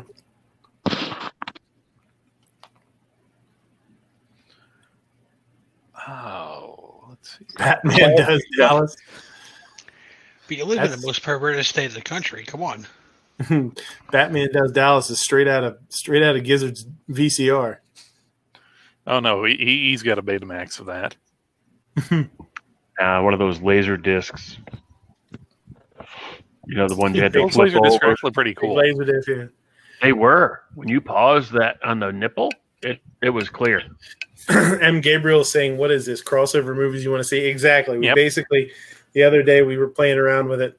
Batman v. Gump. And so we did a bracket and we had a tie, actually. We had a tie and then we went to the chat and the chat tied up too. And the two that came out as a tie were Smokey and the Purge or Starship Gump, were the two movies that people would want to see made. So we started just spitballing a bunch of other ones. We were going to do it again next week, maybe. And D-Man, and yeah.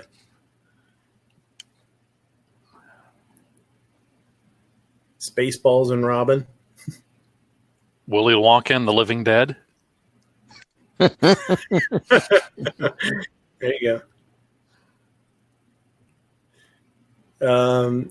Oh man, yeah, you could do something funny with the Chocolate Factory. Willy Wonka Police Academy. Yeah.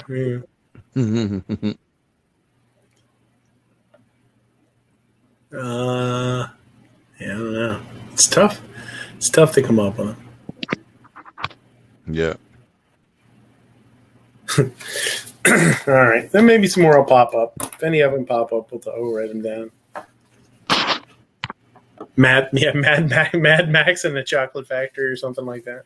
Purple Rain Man. Batman v. Robin Hood. Purple Rain Man. There you go. Prince rocking around, being Dustin Hoffman's character.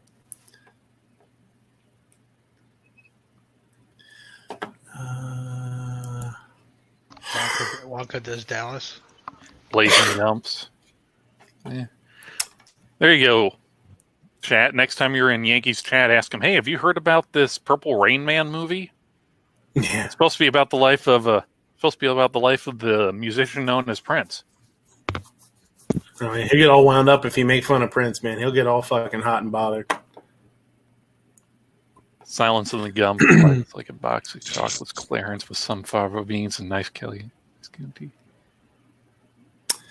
Fort Lauderdale, Florida. A Florida man is facing felony charges for pointing a gun at another Walmart shopper who had told him To put his damn mask on.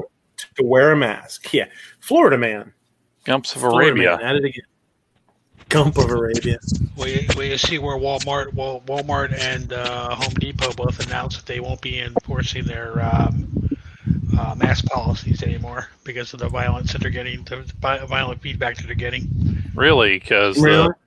I was just there this morning and they had a big brand new vinyl banner on their barrier saying wear a damn mask.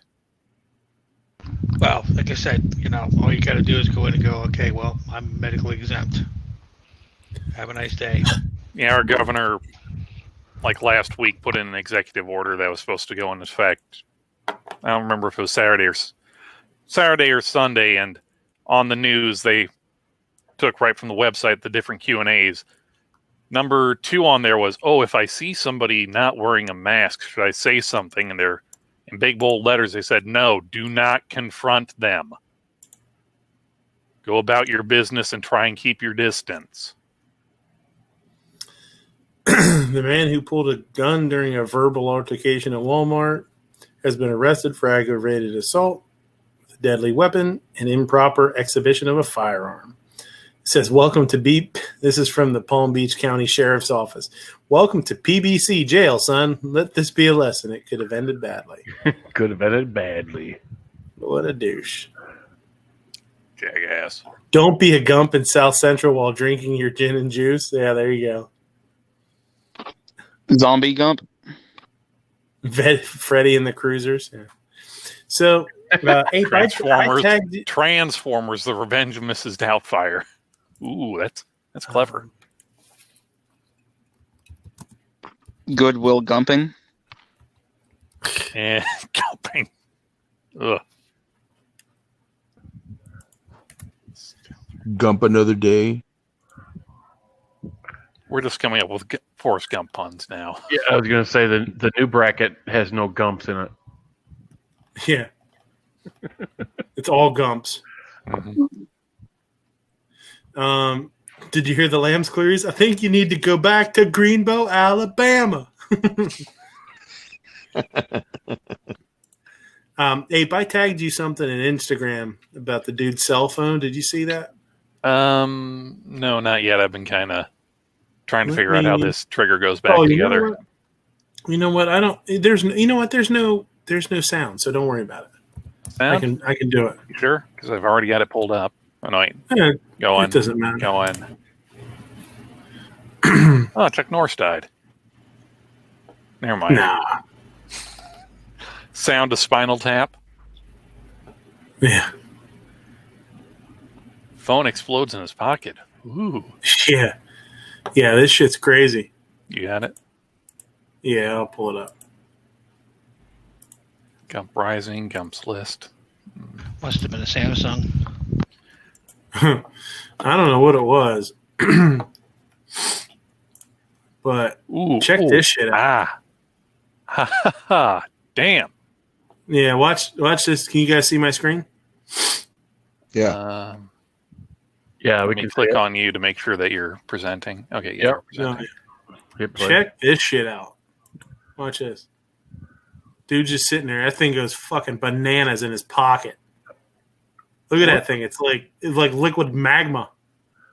What the hell was that? It's a cell phone. It's almost like a freaking fire, like one of those sparkler fountains like he had in his pocket. Yeah, it's crazy. See? That's what happens when you don't pay your bill. Dude, look at Verizon coming for their He phone. hasn't paid his bill. Light the phone afire. Look at that shit, man. That's We're crazy. repoing your phone. What are you going to do if I don't pay my bill? I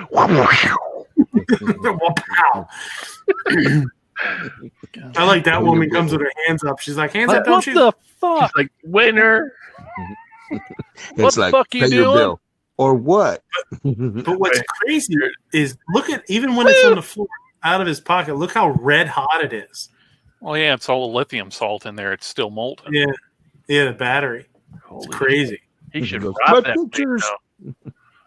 It says video shows a man's phone exploding in his pocket while sitting down. How would you have reacted? Probably the same goddamn way. You jump up and wonder what the hell's going. I mean, how else would you react? Oh, yeah. I just would have sat Yeah, there. it's just like he had Do boxers it as on. Obama phones. What about Weekend at Police Academy? When Pornhub warned you about them viruses in your phone and you didn't listen. Make this update or else. Holy shit. That's crazy. Yeah, it's nuts, It right? is. It's like welding the floor to the desk. It's all part of a ruse. He's going to rob that place later. Yeah, that's crazy, right?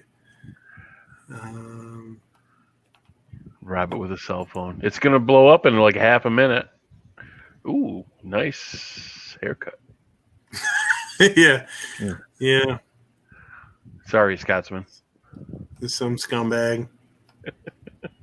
To the half price haircut. So, this dude says the sentence Monday, 1 year in prison, deferred with unsupervised probation after a plea deal was reached earlier this year. The deferred sentence means if Miller doesn't break the law over the next year, the felony charge could be removed from his record. He was accused accused of February 2019 of raping a 14-year-old girl and allowing an 11-year-old boy to rape her as well. 64 counts of sexual abuse of children. He had images of child porn and bestiality on his phone and laptop. And my comment was, what kind of fucking plea deal lets a pedophile rapist go after a year? No shit. Oh no! Is This is the left wing mentality. That's actually now a protected group. Didn't you know that? Yeah. Tried to make I'm serious. They're trying to get pedophiles as a protected group. Jesus So Christ. with the LGBTQZWXYP for pedophile. Yeah. Back when I worked for corrections, it was ridiculous. I used to joke with a lot of the inmates, if you were in Crawford County, you didn't want to go getting a DUI because they're going to nail your ass to the wall. But if you wanted to have kiddie porn and do anything with a kid, you're going to get a year's time and do it on work later. Yep. Ladies and gentlemen, you made this possible. Alan B. unconscious. Oh, boy. He did drink a whole fifth of Woodbridge. America. Now, in less than like an hour and a half. Now, for Catherine, if you're still out there and you're wanting to do this again, you need to get Dead Horse Dad, just regular Dead Horse on this. I think that would be an entertaining drink off. And me and Black Cat. Did you? Can you click on me again, Ape? So make sure I'm screen sharing. Yeah, hold on. Let me. Yeah, you moderator. I've seen this one. Is cool. This shit is crazy. Did you see her after picture? Her face is all fucking red and messed up. No, I didn't. Okay, hold on a second, Midnight. It's because there's like a 30-second delay here. I showed this to my daughter. She goes, Yep. Okay. Yep. What are you doing? You're live. Yep. She's like, I'll put a little gasoline in there and just light it up. No big deal. Well, right? It's like a freaking barbecue lighter. And then she goes back and gets the gas can. Yeah. Oh, Midnight. Do you have the sound playing on it? Yeah. Yeah. The thump really makes it. Yeah. Yeah, I think she should use lighter fluid. Well, no, remember, boys and girls, gasoline is not your friend, especially in a confined area. She goes, my daughter says, why did it blow up like that? I'm like, the fumes are the worst part. No, the fumes are what catch. Right. It blows the sunroof right out. Oh, look at that. Oh, whoa. But then again, has anyone here actually pushed up and out on a sunroof? They're not exactly the tightest fitting thing in the world. Yeah. So yeah, she was pissed off at her boyfriend or husband or some shit. Oh, look at that, the micro pistol. Bet she don't do that again. Oh yeah, that was something I wanted to talk about too. That's one of those little Calibres. No, it's a DB. It's a Diamondback. What? 9mm? Yeah. No. Yeah. Yeah. Okay. Wow. I'd be interested in trying it. DB9. Yeah. Dang, how many rounds?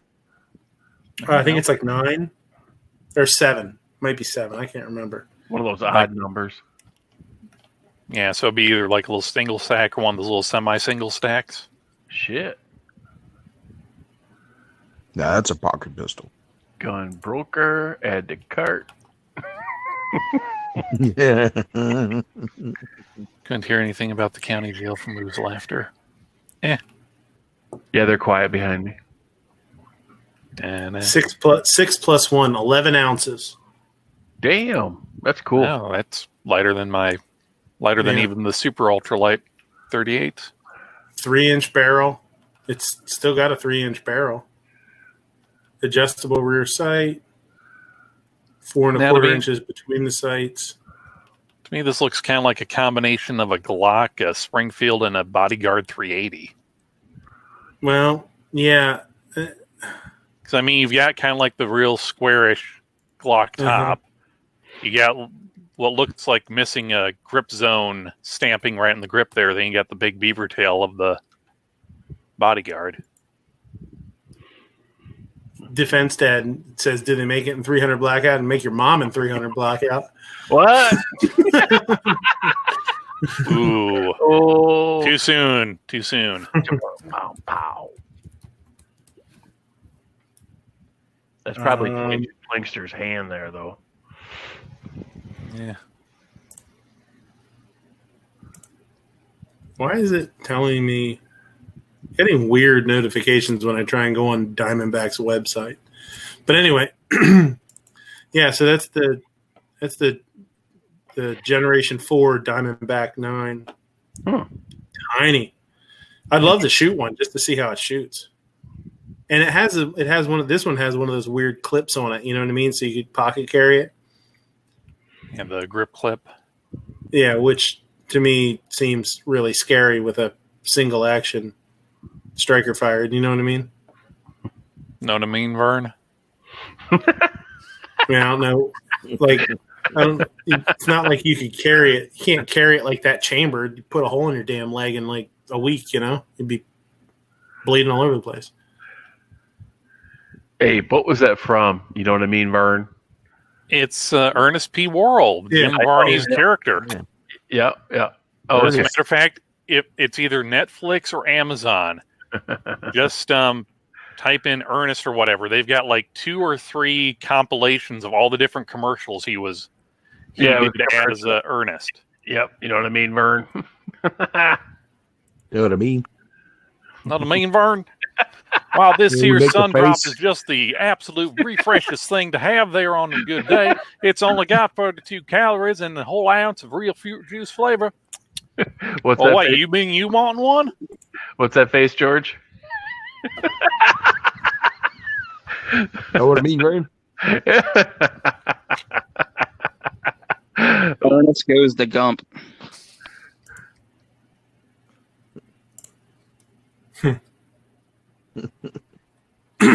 Vince Dad said he's looking for a pocket carry gun. They're pretty inexpensive. I think they ran for like $300 or something. I mean, I don't. You probably can't find one right now. Oh, yeah. You used to be able to get the Ruger EC9S for like $250. Yeah, the EC9S Pro had no safety. That was a cool gun.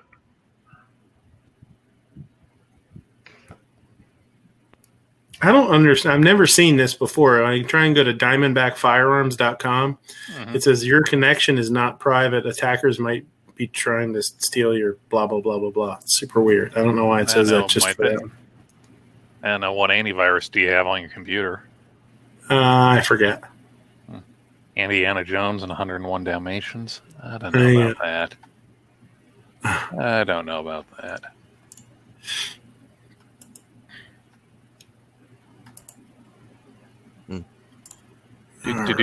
Do. Oof, plane crash. Smash. Well, see how low the guy was to the ground when he was doing that. Yeah. Well, he bailed out really close to the ground.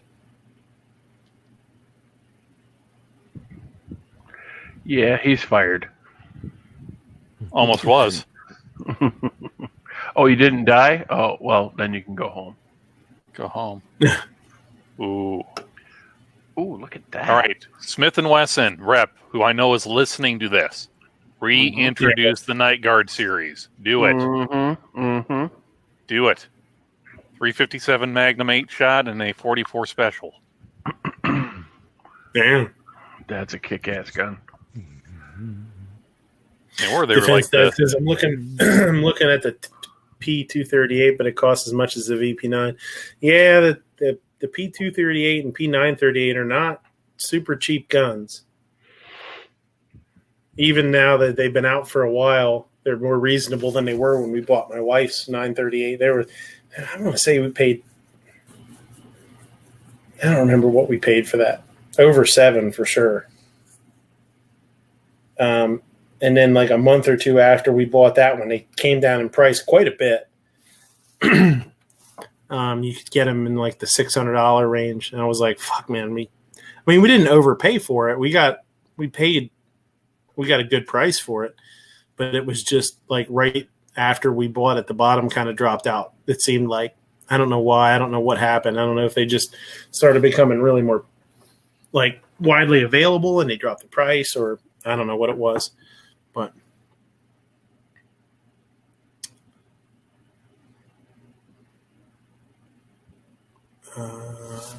yeah, my local gun shops are open from like 11 to 4, like 3 days a week now.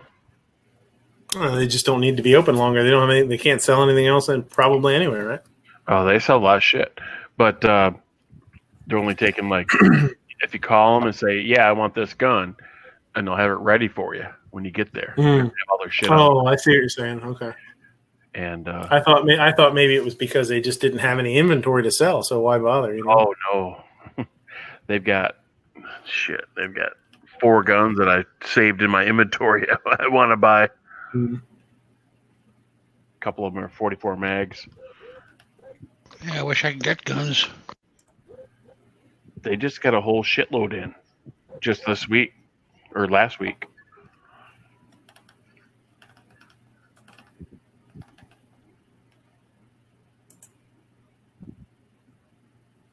Yeah, see, the way it works around here is if you're not turning $500,000 to $750,000 a week in revenue or in sales, you can't get anything.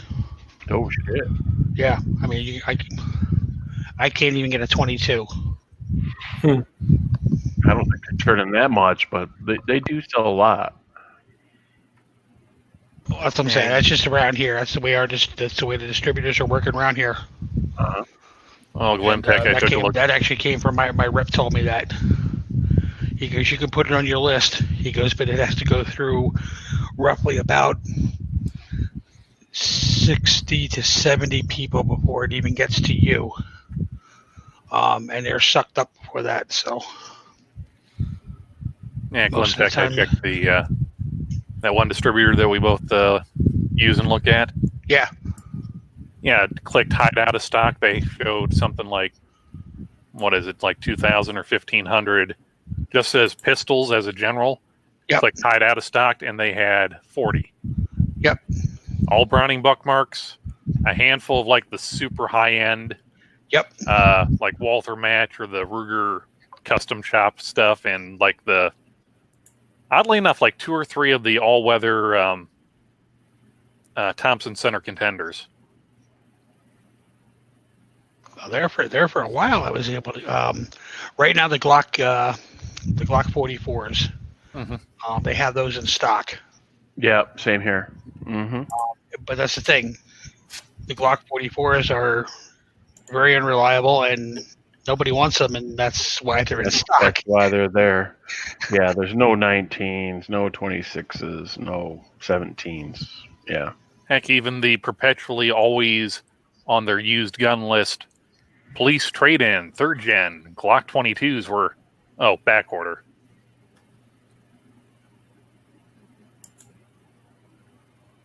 Yep. Ooh. Yeah, I've had actually 2 cops here that want the Taurus 605. I've had that on my wish list and want list now for, let's see. We're in July. I put that back on in February. And every week, I said, I have an email sitting here waiting for it. I go out to go out for them tomorrow morning.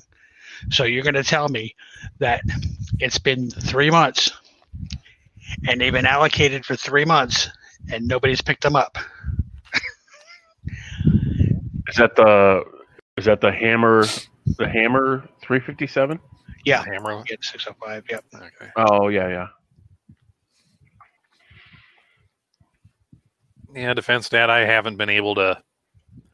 Even like the 320s, I just can't get it used to the trigger in that. And 365 seem to have the exact same weird feeling trigger as the 320s. Put a flatty trigger in there. It helps. Well, no, it's like the actual pull of it. It's, for me, it's got like kind of an indeterminate. It's almost as bad as like the Glock trigger is. It's just kind of spongy and everything. Yeah, I know what you mean. Whereas the much more product improved Glock, also known as Smith & Wesson M&P, I feel very well. Yep. Yeah, I don't know what it is with the because it doesn't have that. It doesn't have that crisp snap when you pull the trigger. It has a spongy bling. It's like, blah. Yeah, it fired, but I don't know. The only reason why I'd get a 365 would be if, or regular size 365 would be if they started making them with the micro dots.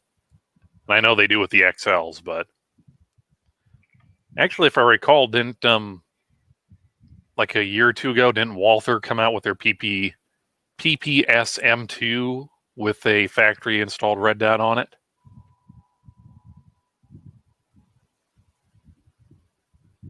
I don't know if it was a factory installed because I have a PPS M2 and it is optic ready, but it didn't come with an optic on it. That might have been something that a distributor was doing then as a... That's very easily could be a... Yeah, there you go, Defense Dad. Take a look at a Walther PPS. Well, either a PPS or a PPS M2.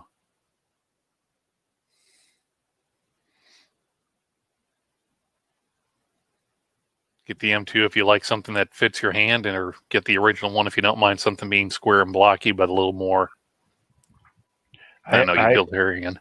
I had a PPS when they first came out. I loved that gun, but the finish came off of the slide, and they're like, "Okay, send it back to us through Smith and Wesson," and they just refunded my money. I'm like, "What? Wait, what?" Oh, give me back my gun, goddammit. Yeah, when they don't send you the gun, they just send you a check. You know it's a problem. And they're like, "Send it." Well, it was an email thing. They're like, "Well, send us a copy of your receipt." And I traded a gun to get that gun, and so I went to the gun shop and I was like, "Hey, write me up a receipt for like $700." They're like, "Okay." So they gave me $700.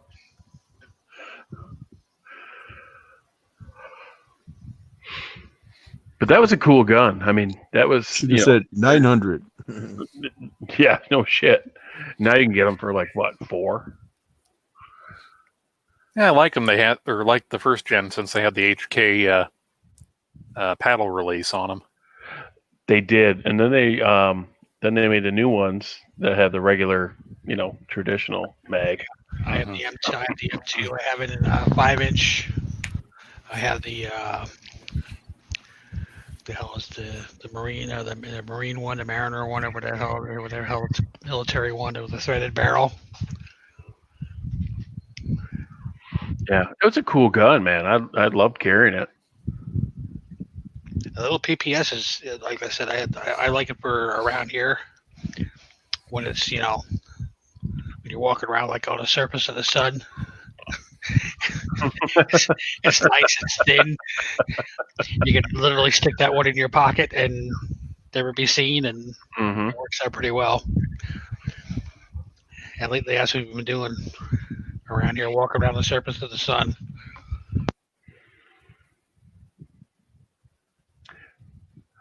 Yeah, we only have the surface of the sun up here in Michigan about 30 days a year.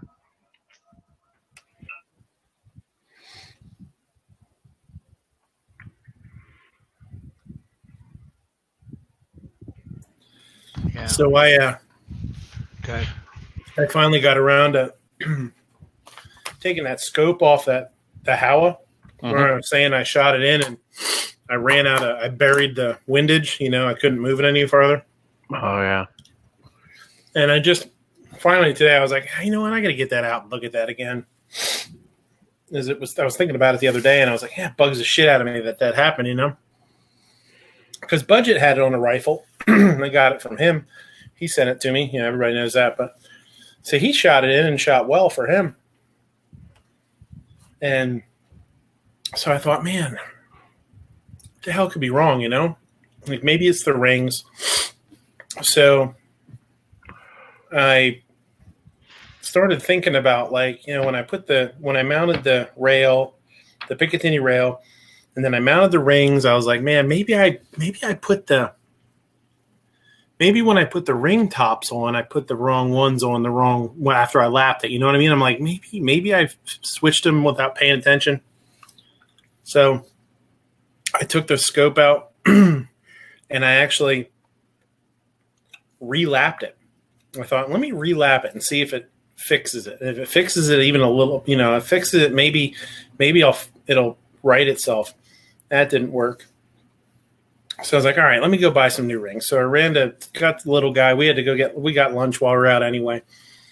I was like, we ran to Bass Pro Shop and I bought a set of rings. And I didn't buy like high-end rings, but I bought a set of Leupold rings. They were like $25. So not super cheap, but I wasn't going to spend like $50 on rings. And put those on, and I didn't lap it or anything. I'm like, I'm just going to put them on, and I used the bars to see how lined up they were, and they were really, really close. Again, they were like really, really close. And I didn't even put the top rings on. I put the scope in the bases and bore sighted it. We have across the way from us is a brick house. So it actually works pretty good. I actually took and bore sighted it on like the outside light above his garage. I got the rifle in my my vise and bore sighted at that, and then laid the scope on top of that, and the brand new rings that were concentric to each other. And it was still that's maybe 75 yards. It was still at a 75 yards, like a foot off. And so I think something broke loose. And I thought, and I don't know why I didn't think of this earlier either, before when I brought it home, was trying to move the windage back the other way just to see. Mm-hmm. And the reticle isn't moving at all with windage, left or right. It'll move up and down with the elevation. The elevation one is working, but the other one's not. So something must have broke loose inside of it, and it's not adjusting. It just lets me bury it, So I think I'm going to have to get a new scope. That should be under warranty. Well, I'm not the original owner either. Doesn't matter who's the scope by. It's a crappy Fiachi. I'm actually gonna contact them to see if they'll send me a new one, just because I'm going to do a video on it.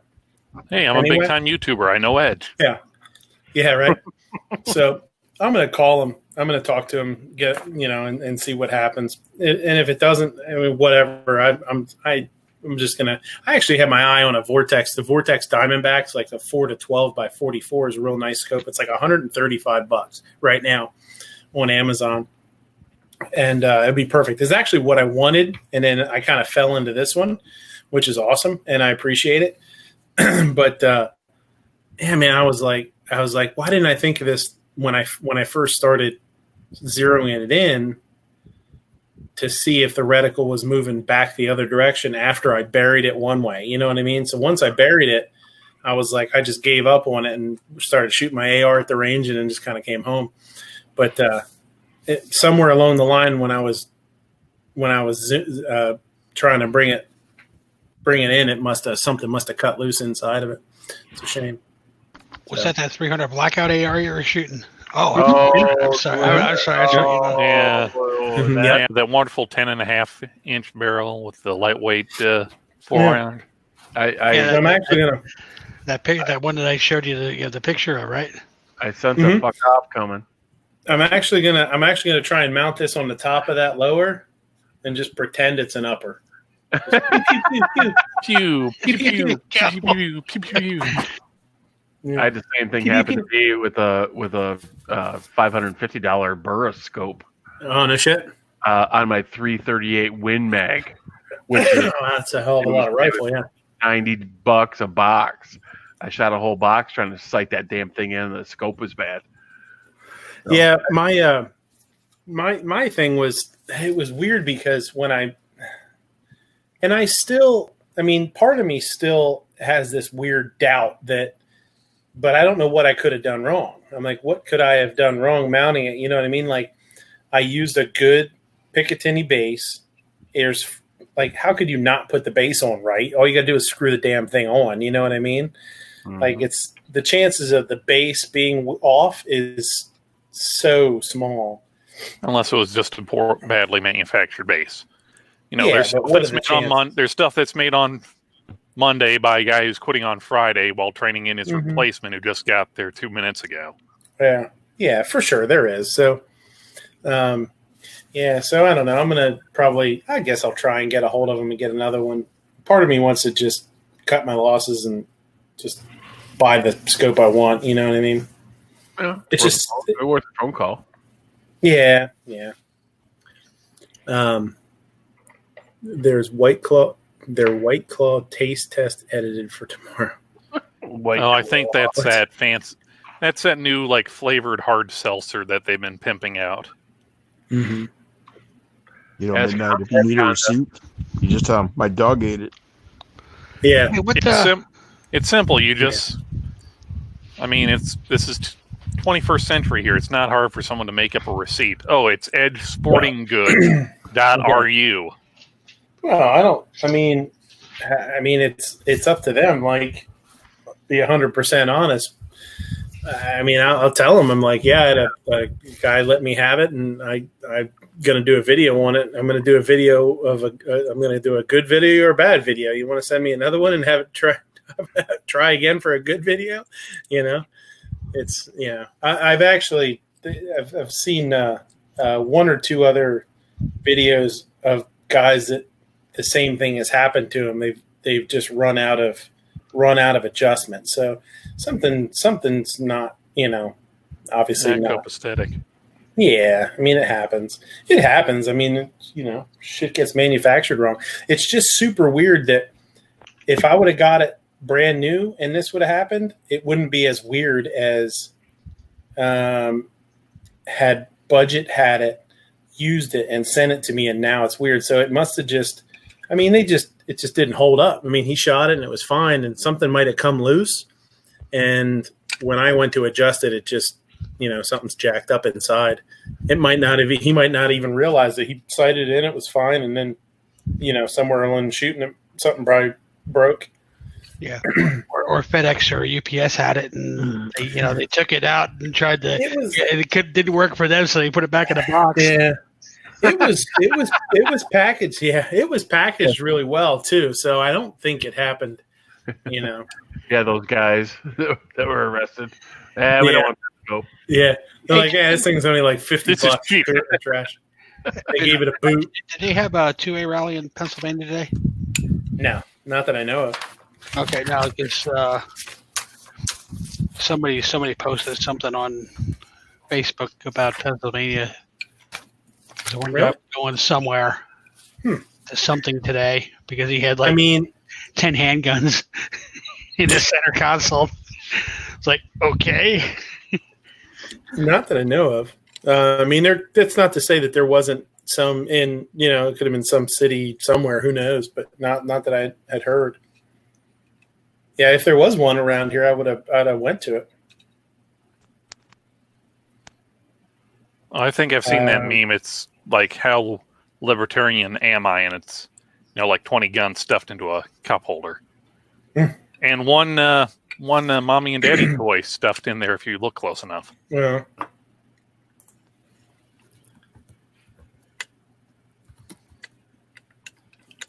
Does Fiachi have a website, or they probably don't even have a real website? They probably just do everything off of Amazon, huh?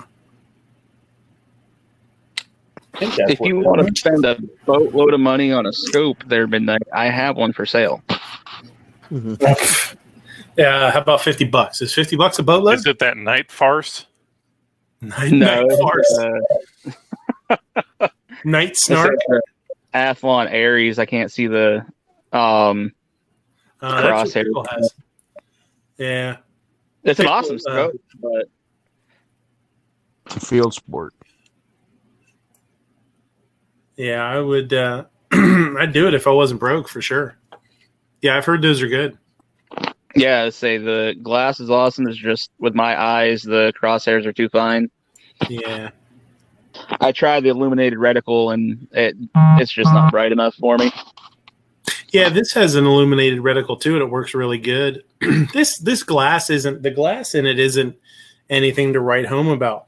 But for the price, I mean, holy shit, you can't beat it. But I mean, not if it can't, not if you're a foot off at 100 yards or something, Yeah, by the sounds of it, I would definitely be thinking it's the scope. If you're, twisting the knobs back and forth and you're not noticing any tracking, it wasn't. It's the base that you used. Yeah, and what I really think happened was because when I sighted it in, it was moving. It was moving. I can't remember if it was left or right. I don't remember, but I was moving it. And what I think was happening was I was getting really good. It's really good audible clicks, but I don't think every click was like registering, if that makes sense. Like maybe every couple was. So it was moving it over. It was moving the shot. The shot placement was moving, but not nearly as much as it should have been. And then it just eventually I just buried the turret, and that was it. And I was like, well, fuck. And when that happened, I didn't think to go back the other way to see if it was moving, if it was still moving. So somewhere along the line, when I buried it, then it must have just totally stopped working. So something inside wasn't set up right for sure. So we'll see. I mean, I'll give them a shot. If I can get another one, I'll do it for sure. If not, I'll just cut my losses. I might even, I'll be 100% honest. Like, I wouldn't mind. It's not horrible to have a handheld scope to use as a spotting scope or something too. I don't have a spotting scope, so I could even throw it in my range box, and when I get to the range, just use it as a spotting scope. Pew Pew saying what scope? It's a Fiachi that I got from Budget. Budget did a review on it, shot well for him, and he didn't want it, so he did a giveaway, and I won the giveaway, and it's crapped out on me. So no harm, no foul. No big deal. Have you heard of Hawk scopes? No.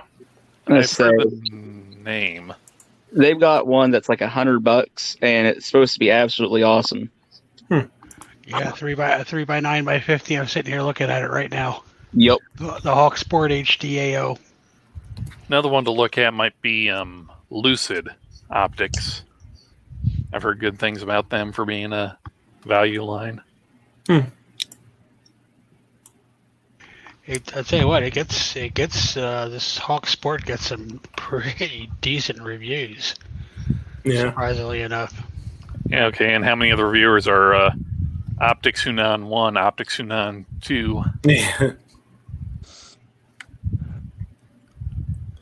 Yeah, I'm thinking about oh no, the diamond head. Yeah. Copperhead. I'm sorry. Vortex Copperhead 4-12 by 44 with a dead hold. I like the dead hold reticle for $133. That's tough to beat. Even if it's not super clear. Like I have a Vortex Viper. That glass is really nice.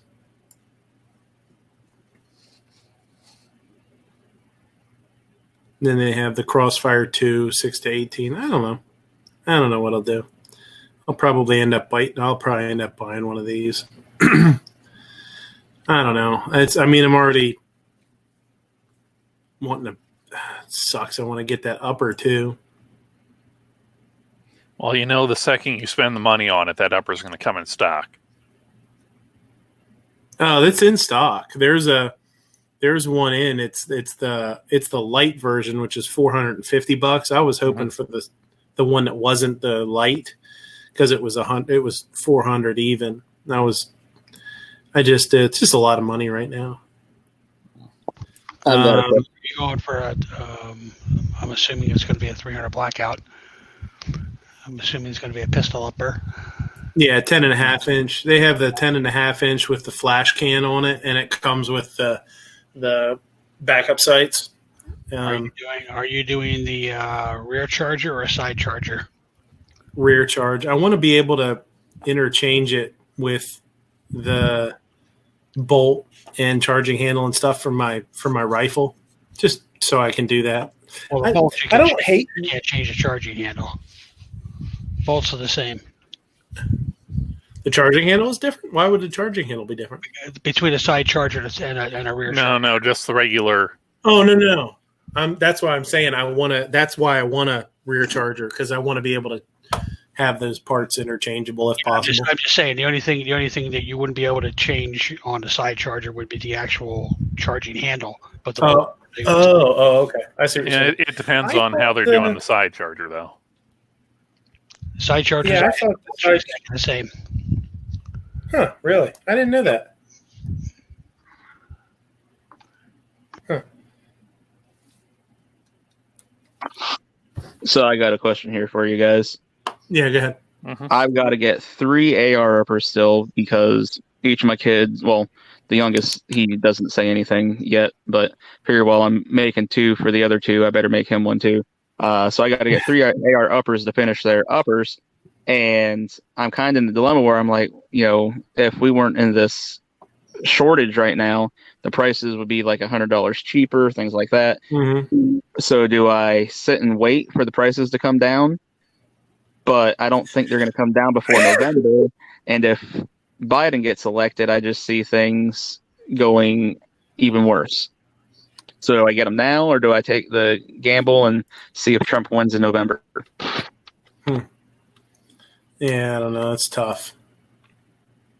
Well, with the way things are right now, even if Trump wins in November, the projections are it's still not going to come back. It's going to come back and at least stay relatively the same.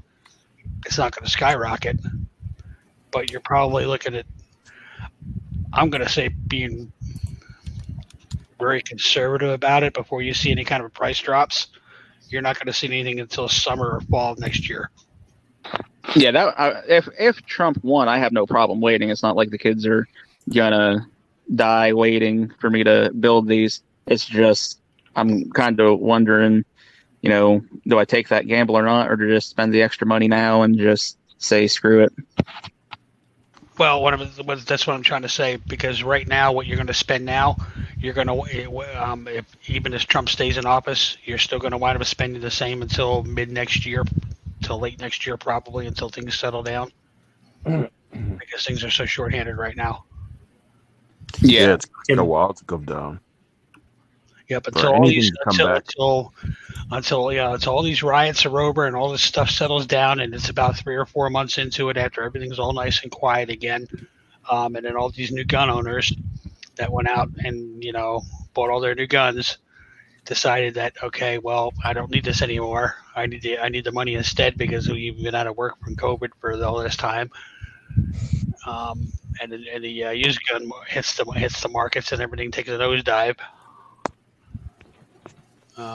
Like I said, it's going to probably be till summertime, fall of next year before you see that happening. It's going to be a lot of pawn shops. Defense Dad's talking about Bear Creek. Yeah, I'm on Bear Creek now. Bear Creek. And yeah, they have a $300 10.5 inch 300 blackout upper. That's a side charger, though, isn't it? Not this one. No, it was for a long time. They had a side charger, but they don't have the side charger. This is a traditional rear. I got 2 side chargers from Bear Creek. Yeah. Yeah, so is King Travi.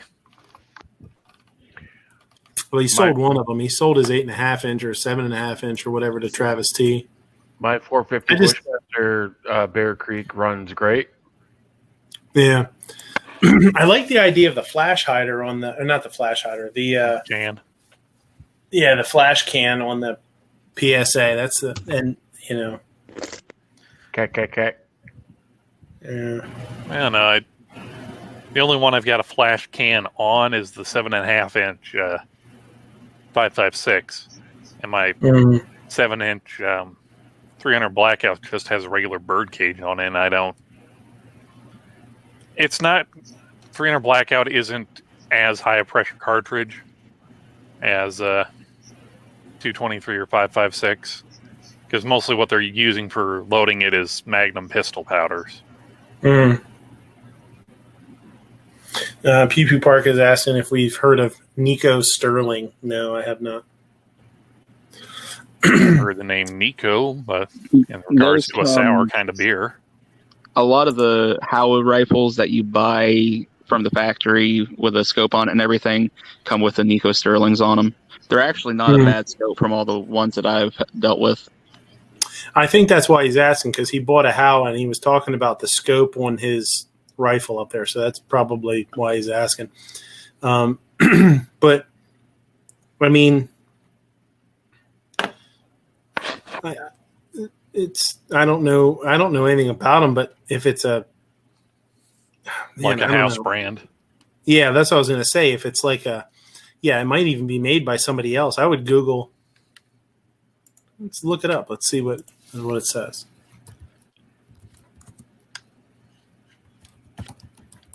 Sticky.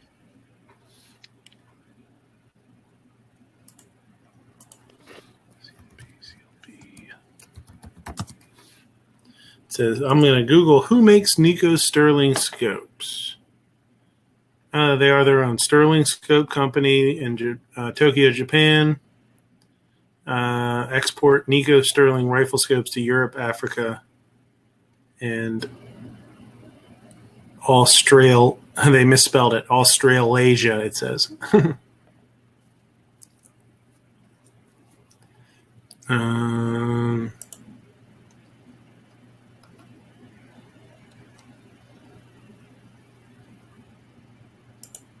Yeah, it says they're made in Japan.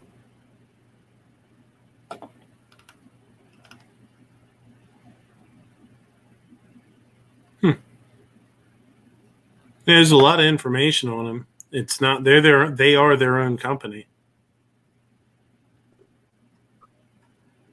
They really aren't a bad scope for a scope that's coming on a rifle already. I would definitely leave it. And I mean, unless he's looking to do something super long range precision or something. But if it's just he's going out hunting or something, my dad has bought 3 different Howas over the years that came with him, and all of them held up great. Held zero. This is just my dad's a terrible shot. Well, he says, why did I think it's a British company? Because I'm looking at the box. Sterling. The box, well, that and the box is written with a little shield on it, like a, and it's written in lettering that looks like Old English. Looks like it's English. Diploma. Yeah, English. Yeah, it's got like an Old English lion shield or something. It says lifetime warranty. Midnight, what were you expecting them to have on there? Japanese kanji? Yeah, something. Maybe a picture of Godzilla or something. Yeah, then you'd have to buy that scope to replace the one you broke. Just so little man can play with the box. Yeah, Seven Wonder or Pew Pew Park. What scope is it? Did he say? Not yet. Last thing he said is, "Why do I think it's a British company?" And Seven Wonders is saying it's owned by Howa. Wouldn't hesitate if that's good. I mean, a lot of Japan doesn't really make a whole lot of junk. Most of the stuff that's like junk is usually either like China or China. 3.5 to 10 by 44. 10 by 44. Yeah, but they have lots of different. They have lots of different ones.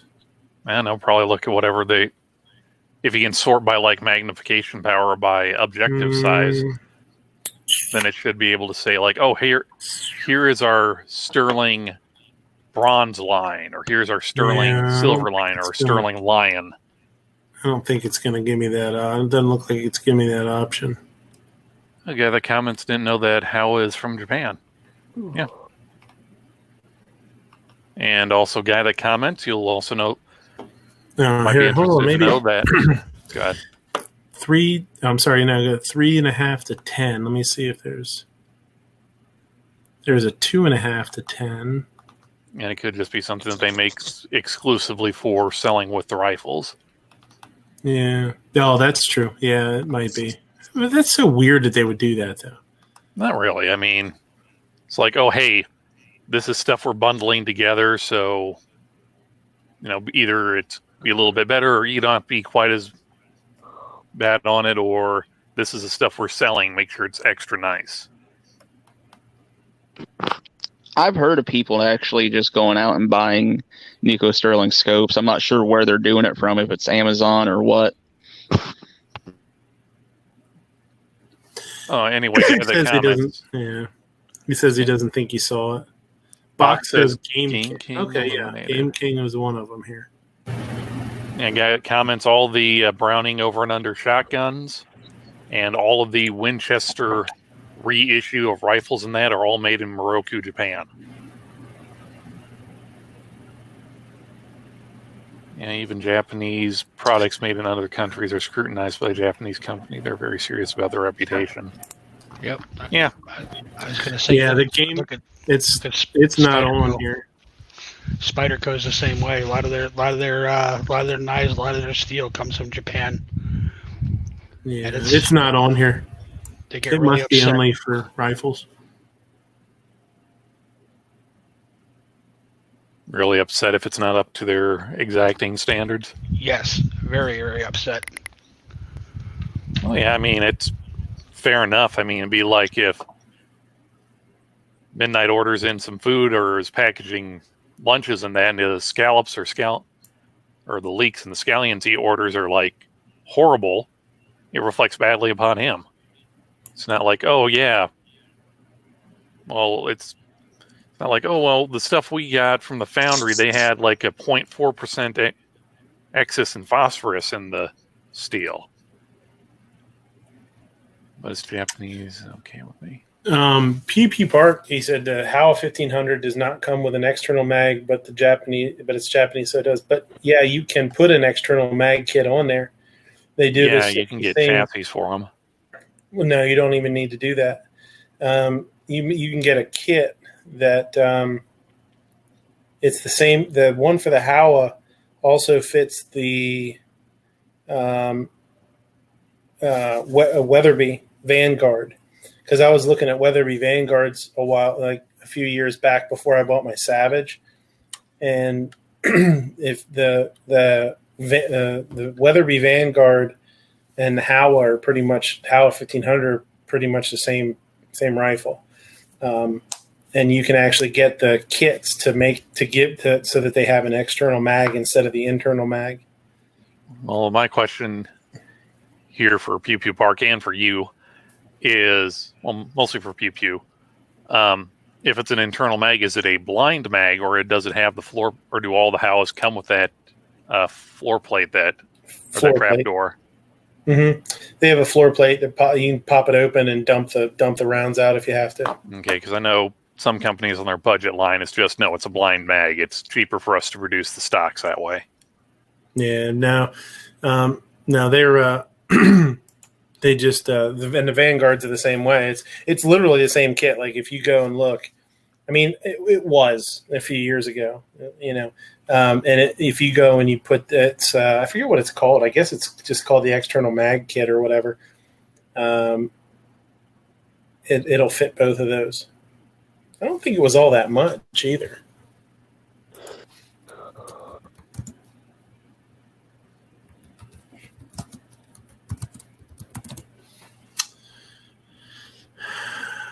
Detachable magazine drop-in kits.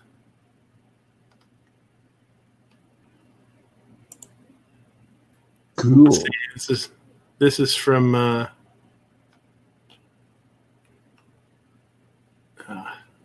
Pop-ups. Okay. Yeah, it actually changes. You just unscrew the. Here, I'll screen share. I don't know why I'm not screen sharing. Dumbass. It's really simple. You just unscrew the bottom and you drop out the trigger guard and everything comes off, and you just put it in there. $70, $71. It's not that much. It looks like he just said it looks like Brownells has them for $72. Mm-hmm. Yeah. But if I'm correct, which I think I am, this would actually work for a Howa too. Now, do these use the Accuracy International pattern magazines, or are they proprietaries? I don't know. Contains 5 trigger guard. I mean, it comes with the. Oh yeah, I'm just saying for like if you're wanting to get an extra one or two, because with magazines, there's a chance if it comes off of something, you might lose it, or it can just be, oh hey, I just want an extra magazine or two just cause. Yeah.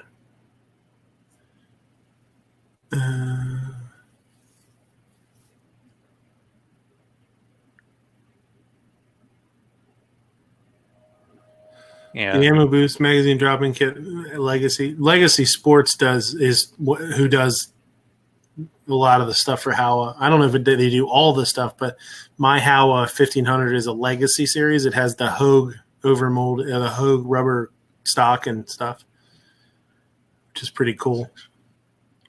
The thing's pretty. I mean, it's rubbery, man. You could bang a shit around and be fine.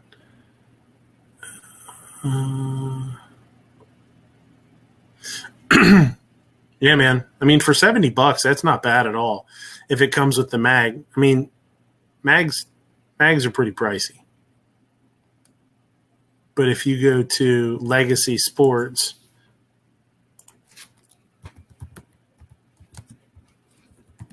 Legacy Sports, Howa mag, LegacySports.com.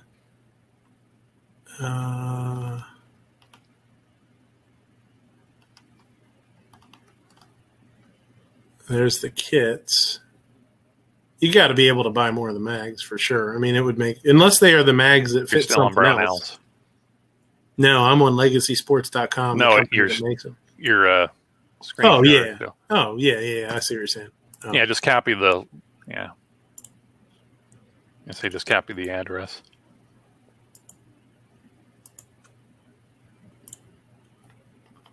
It says extra magazines available. Yeah, here it is. Kits for long and short action Howa 1500. Rifles also fit all Weatherby Vanguard, Smith & Wesson 1500, Mossberg 1500, and Inner Arms 1500. So that's kind of nice. And what's nice about that is if you buy it, and it'd be easier to sell it because it's not just for yours. You might be able to find somebody that has a Vanguard. Vanguards are pretty popular. They're really nice rifles. A little less expensive than the Howas. But it doesn't have one here to the mags for sale. Look at this. Legacy Sports, Howa, Lithgow Arms, Nico Sterling, Pointer, Citadel. Yeah, it's all right here. Well, I'm pretty sure Legacy is just the international importer or something like that. Mm-hmm. Sure, yeah.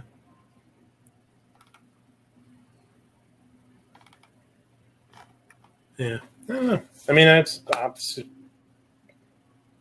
Oh, here, let's click buy online and see what happens. Oh, it just took me down here. I love it when they do that. Yeah, it took me 3 inches down to yeah. Your credit card is now being charged $14,227.68, Yeah. including Pennsylvania state sales tax. I just bought one of all of these. Yeah. At least I can use one of them. Yeah, it's pretty cool. Park, what caliber is the Howa you got? Yeah, I don't remember what his is. I think 25-06, I think maybe? No. Yeah, so I need like a long action. Yeah. Yeah, I would definitely. I mean, if I had some money to burn, I'd definitely do it. It's nice. My Savage has detachable magazine. That's a 10 And round. they can't take PMags. I don't know. Yeah, that would be nice. Oh wait, those lock in the front. Yeah, so they can't take. They're not using Accuracy International mags. Yeah, because 308 wind. Hmm. Yeah, I was gonna say if those would take the AI magazines, Magpul's makes polymer mags that are to the Accuracy International standard, and they're what work in the gun sight scouts. That's what's so bitching about some of those Mossbergs, Savage. Yeah, the Mossberg is that it just fits a damn PMag. And the Ruger American that takes like AK mags. The Mini 30 mags. Or the Mini 30 mags. I mean, yeah, it's super cool. The Thompson Center Performance Centers takes AI mags.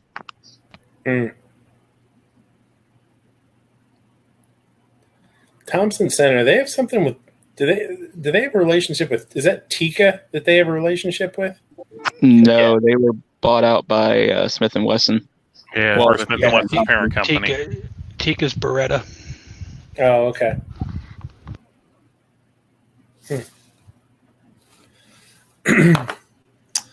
Yeah, well, there you go.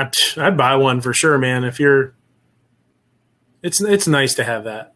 I mean, take it up to a 10 rounder or something like that. That's cool.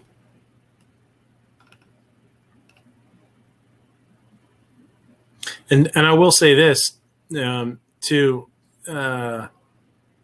If you have a single, a one-piece scope mount like rail, like I'd put on mine, it's a little awkward to feed rounds from the top.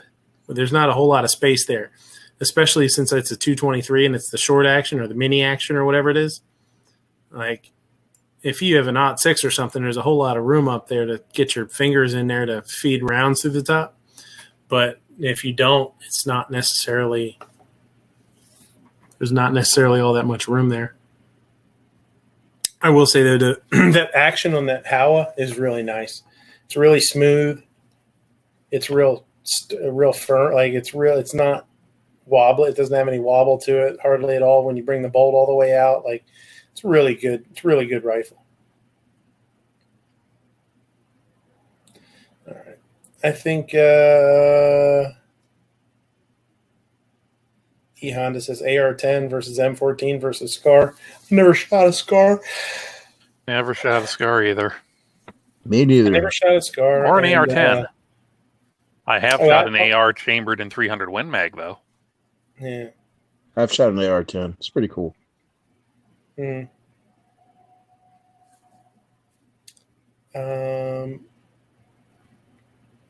Let's call it a night. Getting pretty late. You guys have anything? Is the 2A patch still going? Barbecue. I think it's done. I was just getting ready to say I'm going to wrap this up. They had 8 hours left before your show started midnight. Hmm. Yeah, I checked the email. It said 8 hours left. Okay. So there's still a little bit of time left.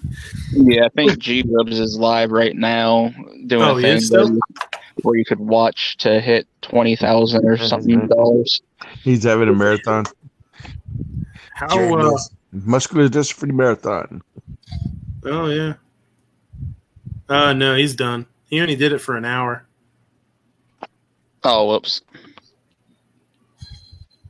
Yeah. It said 20,000 for 2A. Watch it hit 200% live. Streamed 3 hours ago. I'm curious what the big push was at the end there, because there for a while it was really stagnant. I think a bunch of, I did see like Charlie put out a video or put out on Instagram. Guns and Gadgets did a big push, I think. Like it was a bunch in the beginning, and then it did die, but then it seemed like the people that were involved with it did a a big push, and it looked like it caught fire again. Yeah, it definitely did, because it went from being like 67, 68% to jump to like 167 overnight, it seemed. Yeah, it went nuts like in a day, over the last day or whatever. Yeah.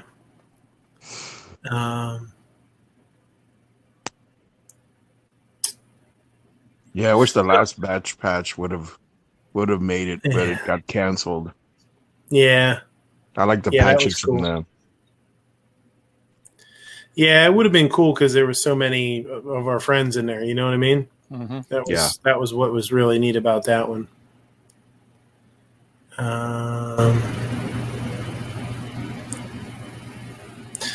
Pew Pew's talking about ammo for it. Yeah, I know, and that's what sucks is I wanted to do a video with mine with 223 because I have a couple of different types of ammo, some match ammo, some steel case ammo, some regular, I have like 4 different kinds of ammo I want to shoot out of it.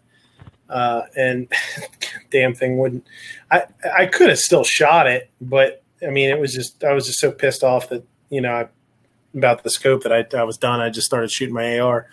I did shoot a little steel case through my AR, and it ripped right through that stuff. I haven't had an issue with that. I haven't had any issues with that AR yet.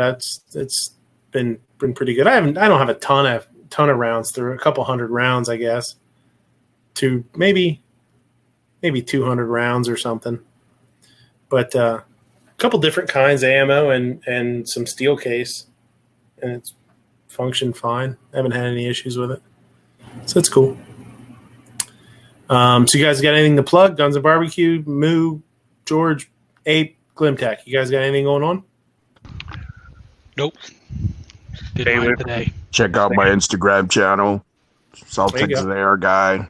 I'm still getting used to Instagram, so hopefully I'll be starting to post more often, but I'm doing it little by little. Mm-hmm. Stay away from street fudge.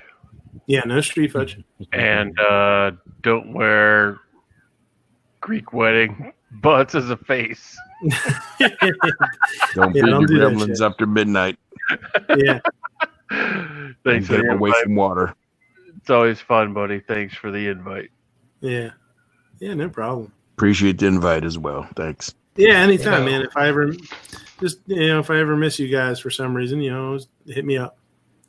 Oh shit! I actually who tagged me in this? Oh, Carolina EDC actually tagged me in an Instagram post, and it's it's a Cabela's. It's from Cabela's. It's for a scope and some 223 ammo. So I will. Maybe I can get it. Win a scope. Damn. Yeah, I'll have to enter that son of a bitch. That'd be nice. That would solve a lot of problems. So yeah, thanks for coming, guys. I had a good time. If anybody thinks when they're watching this in replay, if anybody thinks any more fun movies, put them down below. Put them there in the comments. Yep, put them down below in the comments. Please like and share and subscribe. Pew Pew Park says extra mags are 46 a pop. My mags for my Savage are 10 round 308 mags. They're 308 and it's 10 rounders. And I feel like those are maybe $50 or something a piece. And that was one of the things when I first bought the rifle and I was going to buy an extra mag, and I went and looked at it and people were like, fucking things are so expensive. They're pricey. They're not cheap, man. Which Savage do you have? Is that a 110? Yeah, it's a 110 action. It's the FCPSR, it's called. Now, they stopped making that, and they changed it. They put a different stock on it, and the stock that they have on it now is a little nicer. It's got a little bit more of a pistol grip, sort of to the comb, but they just call it the 110 Tactical, I think. Yeah, I have that. I have that out in my locker. It's 110 Tactical. That's what the couple of local departments here use for their sniper rifle. Yeah. I have. You spent how much for magazines? I think they're like $50 a shot or $40 a piece. I picked up 2 of them for $23 a piece. Oh, really? Wow. Yep. I don't know. I would imagine they use the same mags as mine. Gun Mag Warehouse, and they're originally their original factory mags. I mean, that rifle's been out for a while now, so I guess that makes sense that maybe they come down a little bit. That was when I first got the thing, but they I have mine just has the synthetic it has an Accu stock on it, but it's more a traditional looking stock. I have a muzzle. I put a muzzle brake on the front too. That thing's like shooting a 223 or something, and it shoots so light. It's so nice to shoot. Eat more chicken. Yeah, I saw that. I saw you posted that. Yeah. Pew Pew Park says his Howa turned out to be threaded. That's nice. My Savage is threaded too, so I picked up a VG6 company called VG6. I picked up their Gamma brake when I put that on, and it really does a good job. They're if you go on gun.deals or whatever and put in VG6, a bunch of their brakes will pop up, but they go on sale every once in a while. You can pick them up for like $50. You must shop the same store as I do, because I have that same brake on my PC9 carbine. Yeah, that's a good brake. That's a good brake. Yeah. Yeah, you shoot that PC9 carbine. It's like shooting it. It's like shooting a 22. Yeah, I did a ton of research. I watched a ton of videos and read a ton of fucking online shit about brakes, and a lot of them. Not that was the best one ever. Blah blah blah, all that shit. But that brake or that company, and specifically that brake, and then they have one. It's called the Epsilon. I think it was the Epsilon. Kept coming up on everybody's list. Like if they did a top 10 list, it was like number 2 or 3 or 1 on all these different lists. So I'm like, all right, that's the one I'm going to go with. I'm really glad I did it. It's a really nice brake. Yeah. But that's a good rifle, man. That tactical. That's a nice rifle. I wish I would have bought it with the stock that you have, because it seems it's a nicer. Mine's more traditional, which is fine, but the one that you have on yours is a little bit nicer. It's more ergonomic. Yep. Yeah, like I said, I'll sit there and shoot that one all day long, and I'll be sitting out there 700, 800, 900 yards without even thinking about it. Ping, and I put a Leopold scope on it too. So yeah, I will say I bought mine when they had a $100 rebate on them, and I got it for a good price, and then I got $100 off, $100 rebate. I did the rifle, the scope, the bipod, the muzzle brake, sling. I forget what else. My rings. I put a bubble level on it just because I thought that would be kind of fun, because I wanted to, get into have something that precision shot, and I thought it's a pretty cool little toy to have on it. And I did the whole thing. The scope was a Vortex Viper. I did the whole thing for like 1,025 or something. I did really, really well. Like I was able to get a couple of different things on really good sales. I was really lucky. I mean, that was super cheap. Because now the rifle is almost that. Yeah. Yeah. Yeah, they jumped quite a bit. Yeah, I mean, I think I think the rifle after my rebate, I think I paid $450 for. Wow. And yeah, it was. I mean, when I decided that's what I was going to go with, and I ordered that, I was like, dude, that's a slamming deal. Like that's a tough rifle to beat for $1,000. And they, people talk about $1,000 rifles for 1,000 yards. Like I built the whole damn thing for $1,000. And it's tough to do that. You can't. I mean, it would cost you $1,500 now probably to do it. Yeah, I was really happy with that one. So, all right, Ape, you want to take us out? I don't know. It's late. I don't think everyone's going to fit in the car. I mean, last time we got in there, someone spilled their milkshake and didn't bother to clean it up. That wasn't a milkshake. You see, this is why I didn't want to get the DVD players on the back of the headrest, because I knew you were going to do something. Brings it all to the yard. Should have tasted it. It was really okay. Before I forget to do this, and so I don't have to work it into my spiel here, let me go to, where is it? Right here. Just one last thing here. You know you're a gun dude when you do laundry, and this was rattling around in the washer. You know, that's how you know. If you've never had that happen, you're just faking it. You're not a gun guy.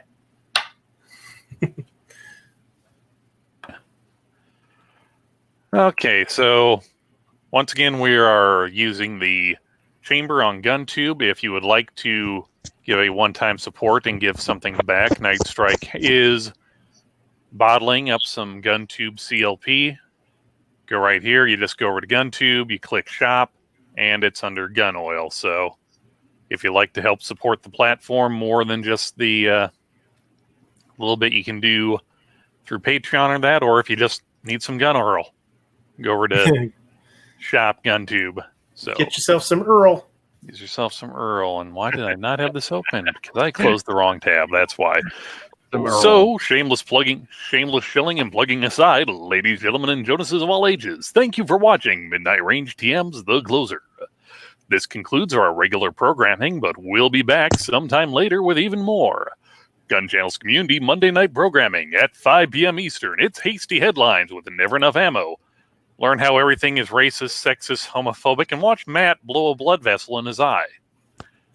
At 7 p.m. Eastern, it's the Polite Society podcast on Facebook, and Travis P11's Caliber Corner is not there anymore. I need to take that off my list. That's Saturdays at like 8-ish or 7-ish in the morning. Too early. Yeah. Way too early.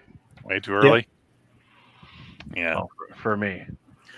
At 8 p.m. Eastern, it's Clover Tax, MOA Monday, only on Instagram, sometimes on YouTube, and Hawaii Volcano Squad's Locked and Loaded. At 9 p.m. Eastern, it's Never Enough Ammo, a.k.a. Mr. Matt's Guns and Geek podcast, The Weekend Geek. You can figure that one out for yourself. If you can't, I'm sorry, you're beyond my help. And every weeknight at midnight Eastern, it's the Daily Gun Show.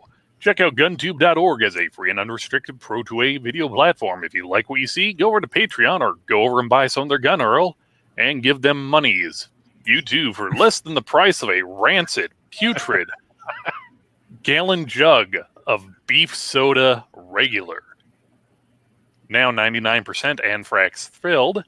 You too can help support a video sharing platform that is free from corporate censorship. For cool and unique two-way swag like pretty much any patch you see here on my patch panel, with the exception of that Robbie patch. That's one of a kind. That's mine. You can't have it. Go over to gearwebsites.com. Once again, that's gearwebsites.com for cool and unique two-way swag. And remember, hot dog is a sandwich, Slim Jim is candy bar, and you cannot add vodka to your dehydrated street fudge and then cook it. All you're going to end up with is just a big pile of carbon and mess. I'm sorry. It's like those old snakes that you lit when you were a kid at 4th of July. Snakes. It had to be snakes.